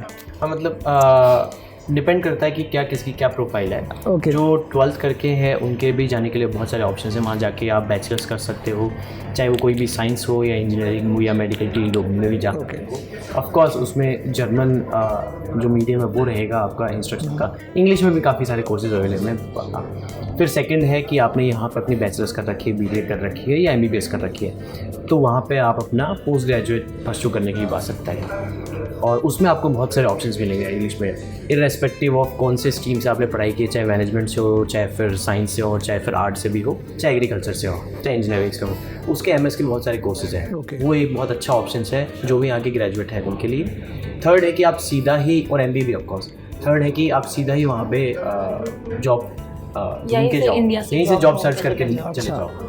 और फोर्थ है कि जॉब सर्च का वीज़ा एक अलग मिलता है जी, कि आपको यहाँ से नहीं मिल रहा, वहाँ से यहाँ का जॉब, वहाँ मतलब जर्मनी का जॉब सर्च वीज़ा आपने ले लिया, वहाँ जाके आप रह रहे हैं और जॉब सर्च कर रहे हैं। जर्मनी में भी क्या है, शॉर्टेज है स्किल्ड प्रोफेशनल्स की, तो वो भी चाहते हैं कि बाहर से लोग आए, वहाँ काम करें। और हमारे इंडिया में जो टैलेंट है वैसे एजुकेशन वाइज, और जो हमारे पास यूथ है वो मतलब उनके लिए तो बहुत ही वो है कि हाँ यार इंडियंस आ जाओ। तो वो भी एक्चुअली अपने रिलेशंस बहुत बेटर कर रहे हैं इंडिया के साथ में, और वो चाहते भी हैं, like they really respect Indians. वैसे बाहर दे नो कि these people are very hard working, these are very educated people, तो वो खुद चाहते हैं कि इंडियंस आए वहाँ पे, इसीलिए वो ईज भी कर रहे हैं वेज। तो अभी जैसे जॉब में भी उन्होंने जॉब सीकर वीज़ा है और एक अपॉर्चुनिटी कार्ड जो अभी रिसेंटली ही लॉन्च किया है, पिछले साल जून से ही स्टार्ट हुआ है। तो जॉब सीकर वीज़ा में आप 6 मंथ्स के लिए जा सकते हो। उसमें आपको prior experience I think 5 years का चाहिए और फंड्स लेके जाने होते हैं वहाँ पे। आप जॉब सीकर वीज़ा पे you can't do part time वहाँ पे, तो उसके लिए आपको थोड़ा सा एक इन्वेस्टमेंट लेके जाना पड़ता है। 6 मंथ्स आप वहाँ रहो और जॉब वगैरह देखो, वहाँ का मार्केट समझो, एंड देन आपको जॉब मिल जाती है तो आप नॉर्मल अपना कंटिन्यू करो। फिर अपॉर्चुनिटी कार्ड उन्होंने निकाला, वो इवन ईजी है, उसमें आपको शायद सिर्फ 2 से 3 साल का वर्क एक्सपीरियंस है तो भी चलेगा। आप वहाँ 1 साल के लिए जा सकते हो, स्पाउस को भी लेके जा सकते हो। अगर वहाँ पे आपको पार्ट टाइम कोई जॉब मिल गई तो आपको फंड्स भी नहीं चाहिए, तो आप जैसे मान लो कुछ घंटे काम करके अपना रेंट वगैरह कवर कर सकते हो, साथ में आप अपना जॉब सर्च प्रोसेस करो, और जैसे मान लो 1-2 महीने 5 महीने जब भी आपको जॉब मिल जाए then you can start living there. तो वेज गवर्नमेंट ने खुद ने मतलब ऐसे चाहते हैं कि आए इंडियंस, तो ईज आउट कर रहे हैं मेथड। जैसे सिटीजनशिप भी पहले 7 से 8 साल में मिलती थी, now they are giving in 3 to 5 years to attract international talent, क्योंकि सबको पासपोर्ट का बहुत रहता है। कनाडा में तो जाने से पहले ही PR मिल जाता है, फिर सिटीजनशिप भी वहाँ काफ़ी फास्ट मिलती है, तो ये काफ़ी बैरियर लगता था। फिर पेरेंट्स जैसे पहले अलाउ नहीं करता था जर्मनी, कनाडा में आप पेरेंट्स को लेके जाना पॉसिबल है, 6-6 महीने के लिए एक साथ आ सकते हैं। फिर उनका वो लॉटरी सिस्टम में पेरेंट्स को भी सिटीजनशिप मिल जाती है। अच्छा। तो जर्मनी ने भी फिर अब समझा कि अच्छा ये इंडियंस के लिए बहुत मैटर करता है कि फैमिली तो हमें चाहिए ही चाहिए इन द लॉन्ग टर्म, अगर मैं वहाँ सेटल होने का सोचूं। तो ये भी उन्होंने अभी लॉ निकाला है कि जो नए ब्लू कार्ड होल्डर्स आएंगे, जिससे मैं एज अ स्पाउस जब गई थी डिपेंडेंट, तो मैं चाहे जॉब करूँ नहीं करूँ मैं इनकी डिपेंडेंट बन के चली गई, तो वैसे अब आप अपने पेरेंट्स को भी अपना डिपेंडेंट बना के लेके जा सकते हो। तो ये सारी चीज़ें वहाँ की गवर्नमेंट खुद ही कर रही है ताकि आप आ पाओ। तो एजुकेशन तो बेस्ट ही है, because I think you spend less than India वहाँ पे and you get a lot better education. फिर आप अपने एक्सपेंसेस कवर कर लेते हो, आपकी जॉब बेटर लगती है। मतलब इंडिया में अगर आप वैसे देखो नॉर्मल कॉलेज से अगर पढ़ के तो क्या ही 5-7-8 लाख पैकेज लगता है, उसमें आपके यहाँ पे भी अब खर्चे और टैक्सेस कम नहीं रहे। इंडिया बहुत महंगा हो गया।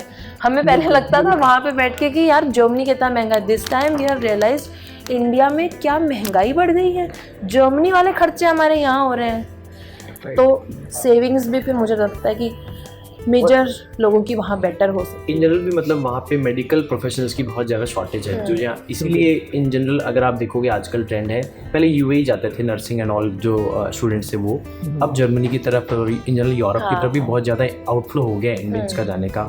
फिर इंजीनियरिंग की तो बहुत ही ज़्यादा तगड़ी डिमांड जैसे शिल्पा ने बताया, और जैसे शिल्पा ने बोला कि इंडियंस इन जनरल यहाँ के बहुत हार्ड वर्किंग है, स्किल्ड है, ये चीज़ वहाँ के लोग भी मानते हैं। क्योंकि मैंने भी लास्ट 10 साल में ये देखा है कि इंडियंस की तरफ इन जनरल यूरोपियंस का या जर्मन्स का स्पेसिफिकली काफ़ी अच्छा पर्सपेक्टिव होता है और परसेप्शन होता है कि ये लोग ना हार्ड वर्किंग है, स्किल्ड है, बहुत पढ़ाई करके आए हुए हैं और इन जनरल आगे भी लाइफ में बढ़ना चाहते हैं। तो एक रेस्पेक्ट भी इंडियंस को काफ़ी अच्छी मिलती है। तो लाइक मतलब जैसे यूएस में वो ब्लैक एंड वाइट वाला जो फिनोमेना होता है वैसा जर्मनी में नहीं है। नहीं, बिल्कुल नहीं। आपको रेस्पेक्ट भी मिलती है, अच्छा लाइफस्टाइल भी है और हाँ, मतलब उनको ऐसा नहीं लगता कि जितना इंडिया बहुत हमने backward देखा है, वी हैव नॉट सीन कि जर्मन्स रेसिज्म करते हैं, एटलीस्ट फ्रॉम आवर हमारे एक्सपीरियंस। पर्सनल एक्सपीरियंस ऐसा कभी भी और मैं ऐड ऑन करना चाहूँगी कि ऐसा जैसे हम सिर्फ डॉक्टर्स इंजीनियर्स की बात कर रहे हैं, बट ऐसा नहीं कि सिर्फ डॉक्टर्स इंजीनियर्स जा सकते हैं। आर्ट्स वाले बैकग्राउंड के जो लोग हैं वो भी जा सकते हैं। आप इंग्लिश में भी पढ़ाई करने वहाँ जा सकते हो। संस्कृत में भी कुछ कुछ कोर्सेज होते हैं। अच्छा जर्मनी में संस्कृत में, बिल्कुल। जर्मनी में आप संस्कृत में संस्कृत मास्टर्स पढ़ने करने जा जा सकते सकते हो, हो। आप योगा पढ़ने जा सकते हो,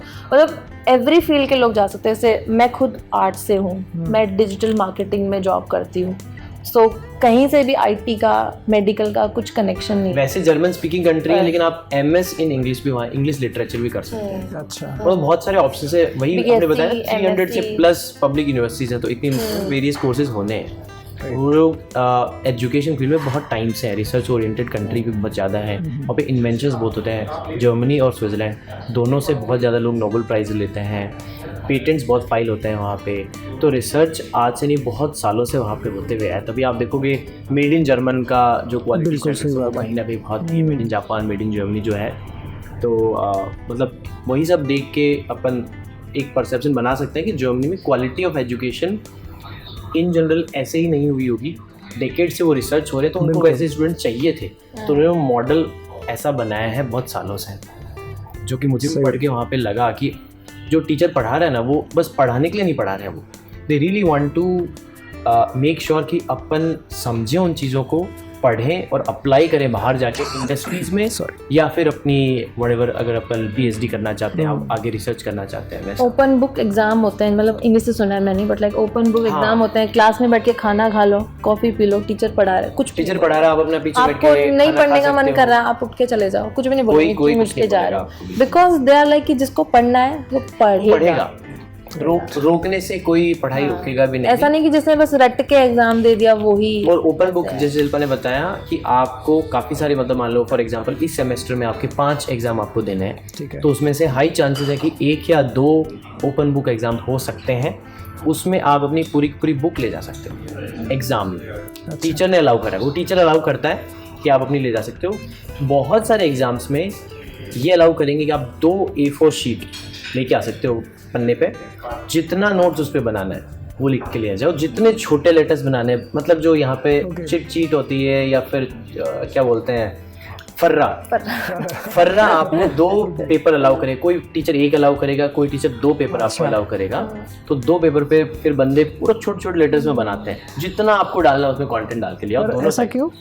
बस दे आर लाइक कि जो चीज बंदे से याद नहीं हो रही, मगअप नहीं कर सकता, वो लिख के ले आए, क्या दिक्कत है? वो क्वेश्चंस ऐसे डिजाइन question करेंगे ऐसा कि वो बनाऊंगा। रट्टे वाला क्वेश्चन ही नहीं है, वो कॉन्सेप्ट आपको दिमाग से ही लगाना और पड़ेगा। द थिंग इज कि उनका क्वेश्चन उस एक लाइनर में होगा भी नहीं, आंसर नहीं होगा उसका क्वेश्चन का, होगा तो भी फाइन।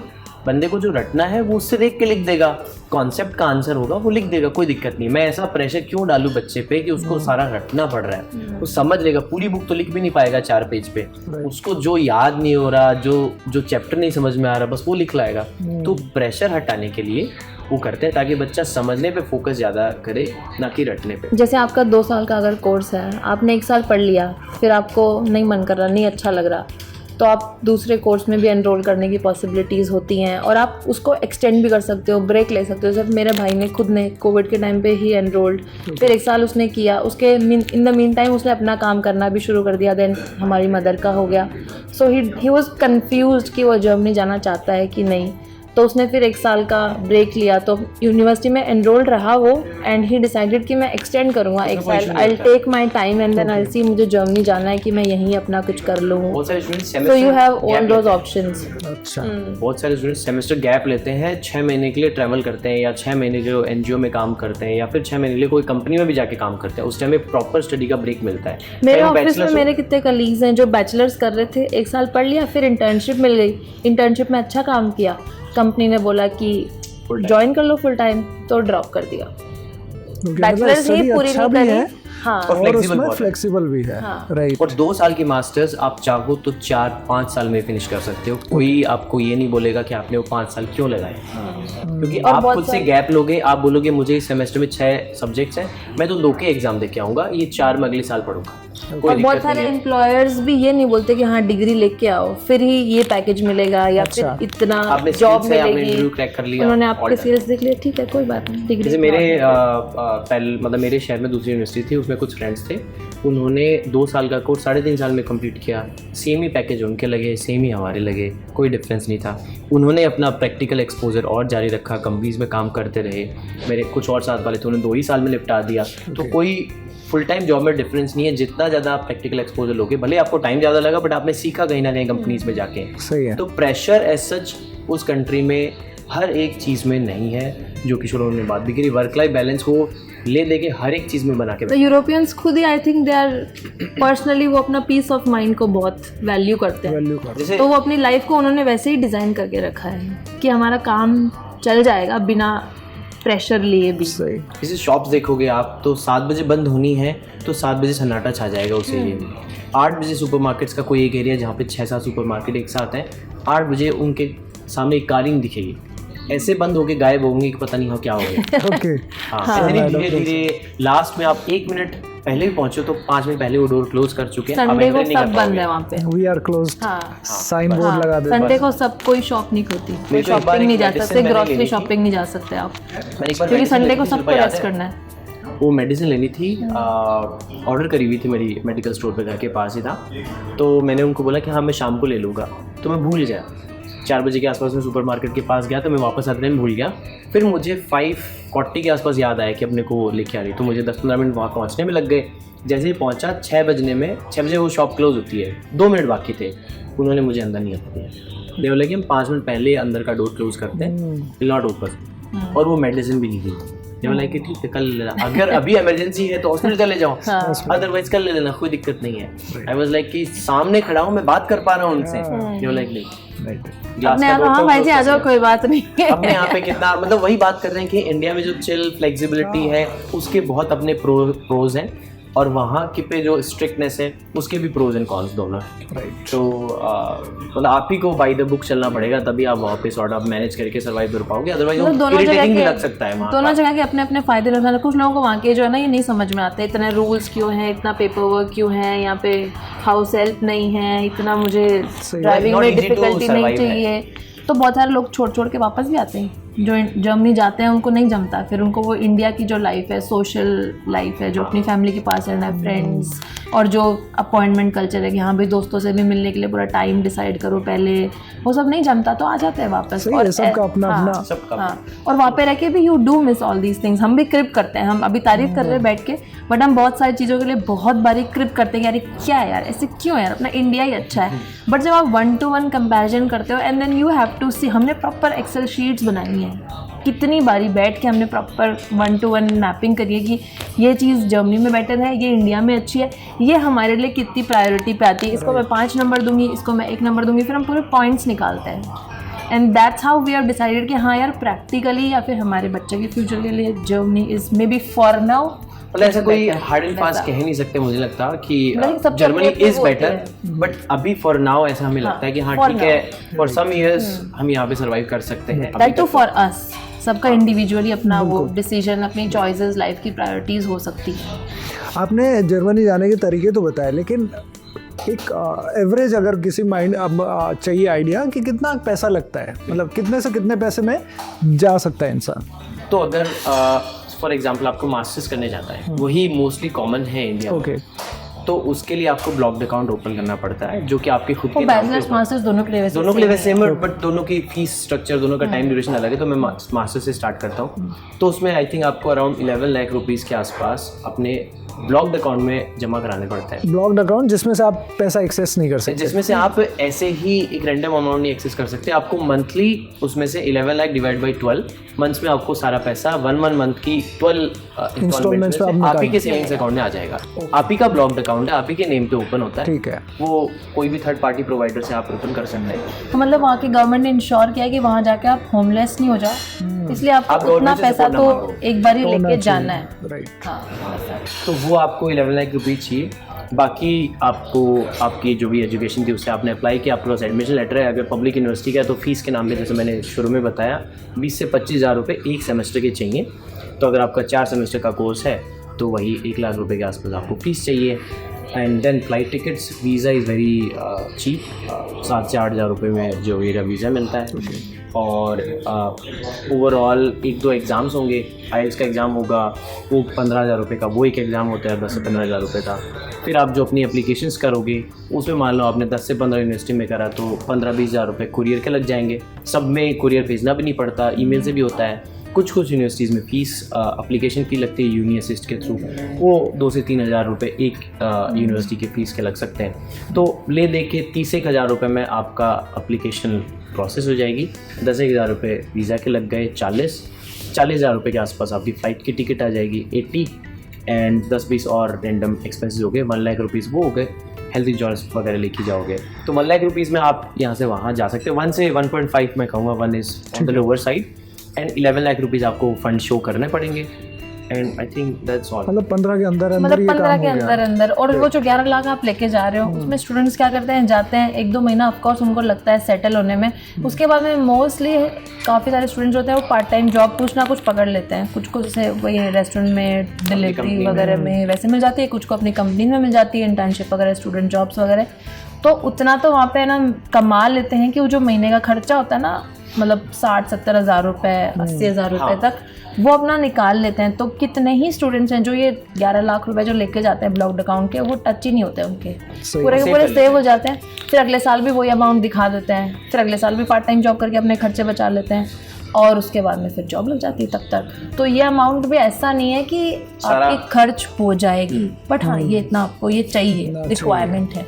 और को शो करने के लिए चाहिए, क्योंकि मंथली स्टूडेंट्स 1 से 1.25 लाख रुपए कमा पा रहे हैं उस पे, और उनके खर्चे जैसे शिल्पा ने बताया 60 से लेकर 80 हज़ार रुपये तक, तो 20-25 हज़ार रुपये आपका सेविंग की पॉसिबिलिटी फिर भी है। तो वो अगर आप कमा रहे हो, एक ब्लॉक्ड अकाउंट से EMI आपकी 70-80 हज़ार रुपये की जो भी इंस्टॉलमेंट है वो आपके सेविंग अकाउंट में आ जाएगी, लाख रुपए वो आ गए, तो आप स्पेंड तो उसी सेम अकाउंट से करोगे। सही है। इररेस्पेक्टिव ऑफ बोथ, फिर आप at the end of the year आपके वो जो 11 थे वो सेव के से वापस हो गए, तो वीज़ा मतलब वीज़ा जो एक्सटेंशन है उसमें आपको हेल्प हो जाएगी उसी सेम अमाउंट से। और ऐसा करके स्टूडेंट्स के लिए मतलब बहुत कन्वीनियंट रहता है। वही अगर अपन अब बैचलर्स की बात करें तो सेम ब्लॉक अकाउंट वहाँ शो करना है, सेम ही फीस है, यहाँ पे आपको 2 साल की देनी है, वहाँ पे 1.5 साल की देनी है, मतलब 3 साल की देनी है, तो लाख रुपए की बजाय 1.5 से 2 लाख रुपए फीस हो जाएगी, बाकी प्रोसीजर इज सेम। और जैसे जॉब के लिए भी जाना चाहो तो मान लो किसी की डायरेक्टली यहाँ से जॉब नहीं मिल रही है किसी को, तो जॉब सीकर वीज़ा के लिए जैसे मैंने बताया था उसमें आपको फिर 6 मंथ्स का मिलता है, तो वही 6 लाख हाफ अमाउंट लेके जानी पड़ेगी आपको अराउंड ब्लॉक्ड अकाउंट की। वो वहाँ पे बस आपका ये रेस्ट्रिक्शन है कि पार्ट टाइम जॉब नहीं कर पाओगे, तो वो पैसा आपका फिर जितने महीने आपको जॉब नहीं मिल रही, 2, 3, 5 या 6, तो वो आपका खर्च आपको करना पड़ेगा। वेयरएज़ अगर आप अपॉर्चुनिटी कार्ड लेके जाओगे, जो कि वैसे लिमिटेड नंबर ही मिलते हैं, पॉइंट बेस्ड सिस्टम है, तो अगर वो आपको मिल जाता है तो अगेन वो ब्लॉक्ड अकाउंट तो 1 साल का आपको जैसे रिक्वायरमेंट रहेगी, या तो आप इंडिया से ही बैठे बैठे वहाँ पे ऑलरेडी पार्ट टाइम जॉब ही ले लो तो नहीं रहेगी, नहीं तो फिर आप अगेन वहाँ जाओगे, पार्ट टाइम जॉब अगर आप करना चाहो तो कर लो, फिर वो आपके अमाउंट सेव हो जाएगा। सो ले दे के आई थिंक जॉब के लिए जाओ चाहे पढ़ाई के लिए जाओ, बेसिक रिक्वायरमेंट अंडर 15 लाख में आप जा सकते हो। देयर इज़ बहुत सारे agents they just ask for 10-20 lakhs sometime. ये सभी का सवाल रहता है कि क्या इसे ये पूरे प्रोसेस को इंडिविजुअल खुद से कर सकता है, या इसमें जैसे आज के समय में हम देख रहे हैं बहुत सारे एजेंट्स या एजेंसीज खुल रही है कि बाहर भेजने के लिए वो असिस्ट करते हैं, क्या उसकी ज़रूरत पड़ती है या इसे खुद से किया जा सकता है प्रोसेस को? सब्जेक्टिव है कि इंडिविजुअल पे डिपेंड करेगा। एक तो है कि आप करना चाहते हो नहीं चाहते हो, फर्स्ट तो वही आता है। दूसरा है कि बहुत सारे लोगों को बहुत सारी इन्फॉर्मेशन नहीं पता होती, क्योंकि सारी इन्फॉर्मेशन एक जगह पे है भी नहीं, तो वो गैदर करोगे इतने में आपका टाइम भी लूज़ हो जाएगा। सेकंड है कि CV, SOP, कवर लेटर बनाना ये हर किसी को आता भी नहीं है। तो जिसको आता है, अगर किसी प्रोफेशनल की हेल्प आप ले सकते हो, वेल एंड गुड। अगर आप खुद से बना सकते हो तो खुद से भी करा जा सकता है, ये हम शुरू से कहते हुए आ रहे हैं। बहुत सारे स्टूडेंट्स तो खुद से कर सकते हो, बहुत सारे बहुत स्टूडेंट्स सारे करते भी हैं। स्टूडेंट्स खुद से करके जाते भी हैं, बट कुछ स्टूडेंट्स फिर ना मिस भी कर देते हैं अपॉर्चुनिटी, क्योंकि कुछ छोटी मोटी चीज़ें अगर मिस हो गई तो फिर वो रह जाते हैं। प्लस अभी क्योंकि इन्फ्लक्स इतना ज़्यादा बढ़ गया, कंपटीशन बढ़ गया, कंपटीशन बहुत बढ़ गया। आई थिंक 2-3 साल पहले तक इट वाज स्टिल इजी, क्योंकि इंडियंस इतने जा नहीं रहे थे, Okay. बट अब ओवरऑल इंडिया, चाइना, इन सब से इतने ज़्यादा स्टूडेंट्स जाने लगे हैं कि वो अगेन थोड़ा सा ना वो वाली चीज़ होने लगी, जैसे इंडिया के भी Filter करना कॉलेजेस पड़ेगा। में हाँ। और टफ होता है घुसना, वैसे ही। और प्लस वहाँ के यूनिवर्सिटीज़ को भी रियलाइज़ हो चुका है कि इंडिया से तो भर भर के लोग आने लगे हैं, तो अब वो भी थोड़ा सा वापस से ना डिफ़िकल्ट कर रहे हैं। कुछ यूनिवर्सिटीज़ जैसे अलग से एग्ज़ाम ला रही हैं या फिर और रूल्स स्ट्रिक्ट कर और रही आपकी हैं, प्रोफाइल filter भी out फिर आपको process। स्टैंड आउट करवानी पड़ेगी ना, कि बाकी मान लो एक ही जगह पे 500 एप्लीकेशंस आ गई, ऑलमोस्ट सिमिलर सी आ रही हैं, तो वहाँ पे आपने क्या एक्स्ट्रा किया है, पहले से आपकी क्या प्रिपरेशन है, क्या सर्टिफिकेशंस हैं, आपका सीवी में क्या लिखा हुआ है, एसओपी आपने कैसे बनाया है। बिकॉज फर्स्ट थिंग वो यही देखेंगे, सीवी, एसओपी, आपके मार्क्स। तो ये इनमें कुछ भी अगर दूसरे बंदे से आपके पास कम है तो सीधी आपकी एप्लीकेशन नीचे चली जाएगी। ओके, सो दैट्स वेयर अगर आप किसी प्रोफेशनल से भी हेल्प लेते हैं तो वेल एंड गुड, अगर आप खुद से कर सकते हैं तो आप वो भी रिस्क ले सकते हैं। मतलब खुद से भी करो तो फिर then you have to make sure कि एवरीथिंग सब- इज सब कुछ ठीक 100% हो, अलाइन। करना है, हाँ। और ऐसा नहीं कि सिर्फ ओवर कॉन्फिडेंस में 2-5 यूनिवर्सिटी में अप्लाई किया, फिर आप कम से कम 11-15 में करो कि आपका कहीं तो चांस बैठे, until and unless you are very brilliant.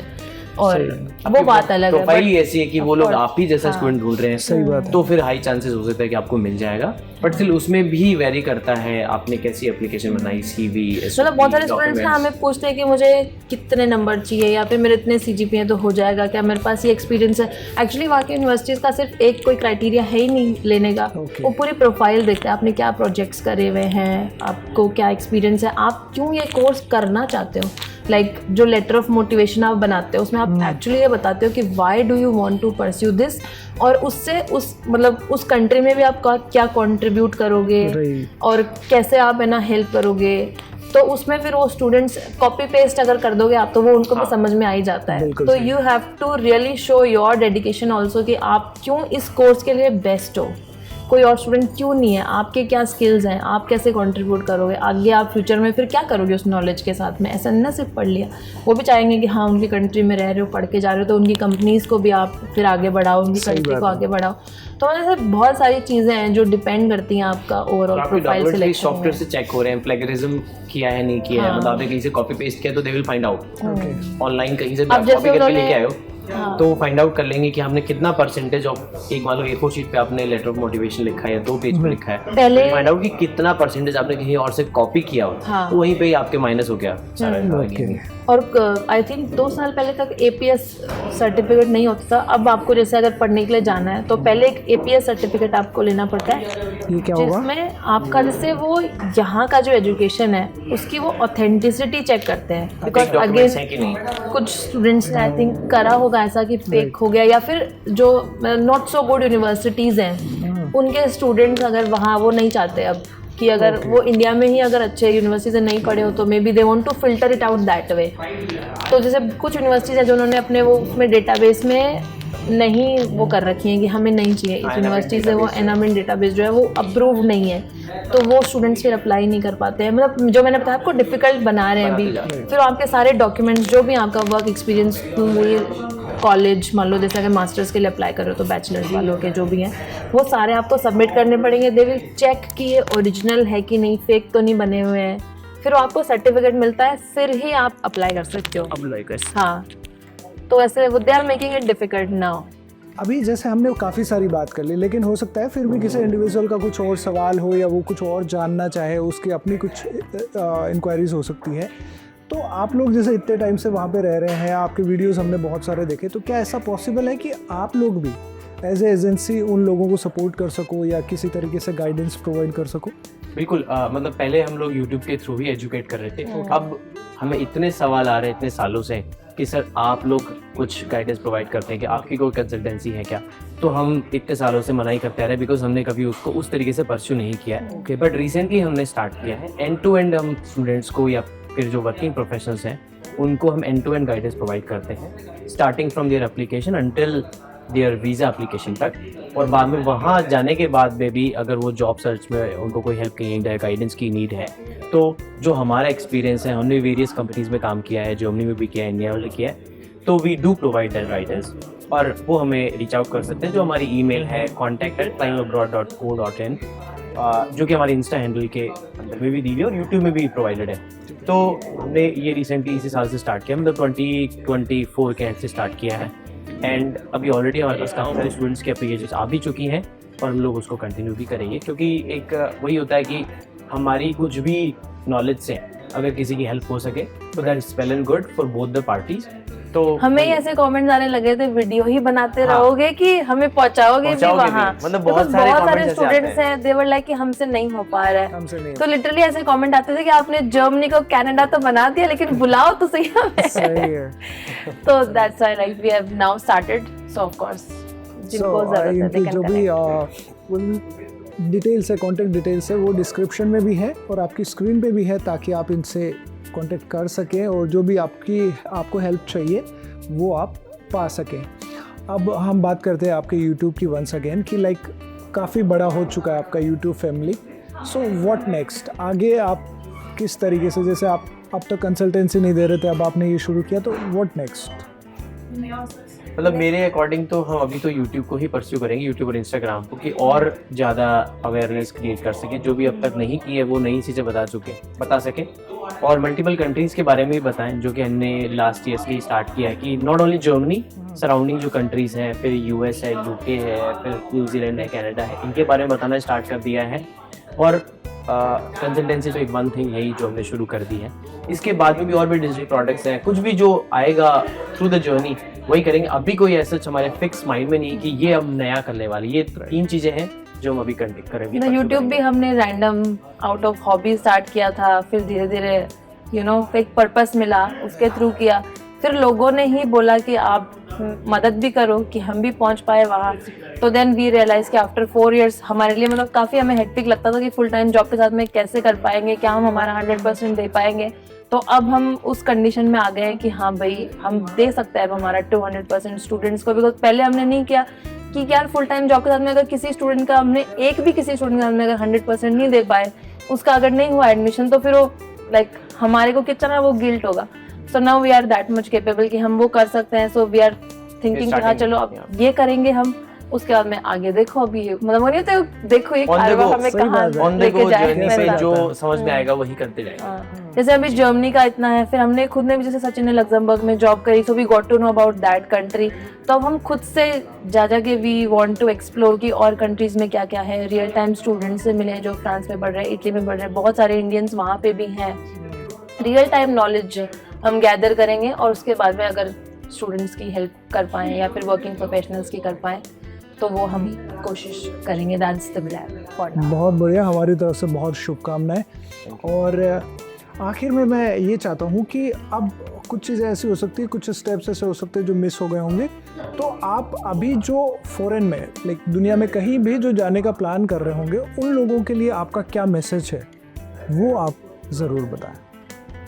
तो मतलब मैं मेरी तरफ से एक ही बात कहना चाहूँगा कि आप आज जो भी एजुकेशन कर रहे हैं या जो भी पढ़ाई कर रहे हैं, जो भी जॉब कर रहे हैं, अगर आपको लगता है कि मुझे 2-3 साल बाद जाना है, लेकिन उसकी स्टेप्स आप आज ही, उसकी जो नींव है वो आज ही रखना शुरू कर दो। आज ही पता कर लो कि क्या आपको क्वालिफिकेशन चाहिए होगी, क्या सर्टिफिकेशन चाहिए होगा, क्या एक्सपीरियंस चाहिए होगा। वेट मत करो कि 3-4 साल बाद में मुझे वो चीज़ करनी है, क्योंकि बहुत सारी चीज़ें होती हैं जर्नी में जो अब्रॉड जाने की होती है, 1 साल में वो चीज़ हो नहीं पाती है, आपको ओवर द ईयर्स बिल्ड करना पड़ता है। तो उसकी जो नींव है वो आज ही रखना शुरू कर दो। स्पेसिफिकली अगर आपको कोई नई चीज़ सीखनी है, नई लैंग्वेज सीखनी है, नई कोई टेक्निकल स्किल सीखनी है, या फिर नया कोई कोर्स करना है जो वहाँ पे हॉट स्किल है, तो वो आप आज ही शुरू कर दो।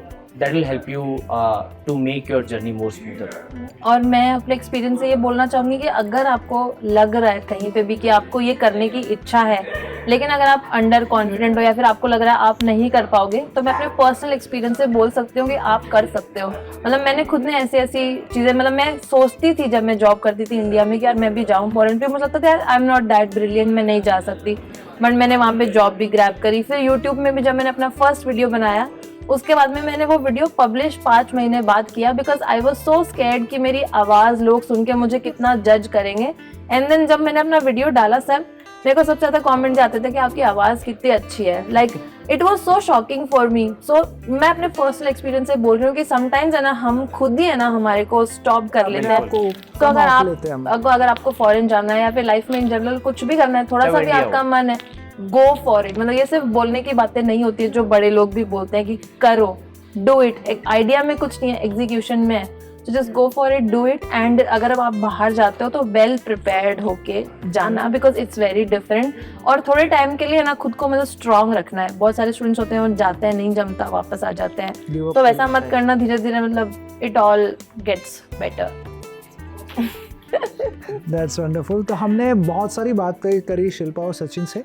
इसके बाद भी अगर कुछ भी रह गया हो तो again let me tell you कि आप इनसे कांटेक्ट कर सकते हैं और पर्सनल गाइडेंस ले सकते हैं या कुछ भी पूछ सकते हैं.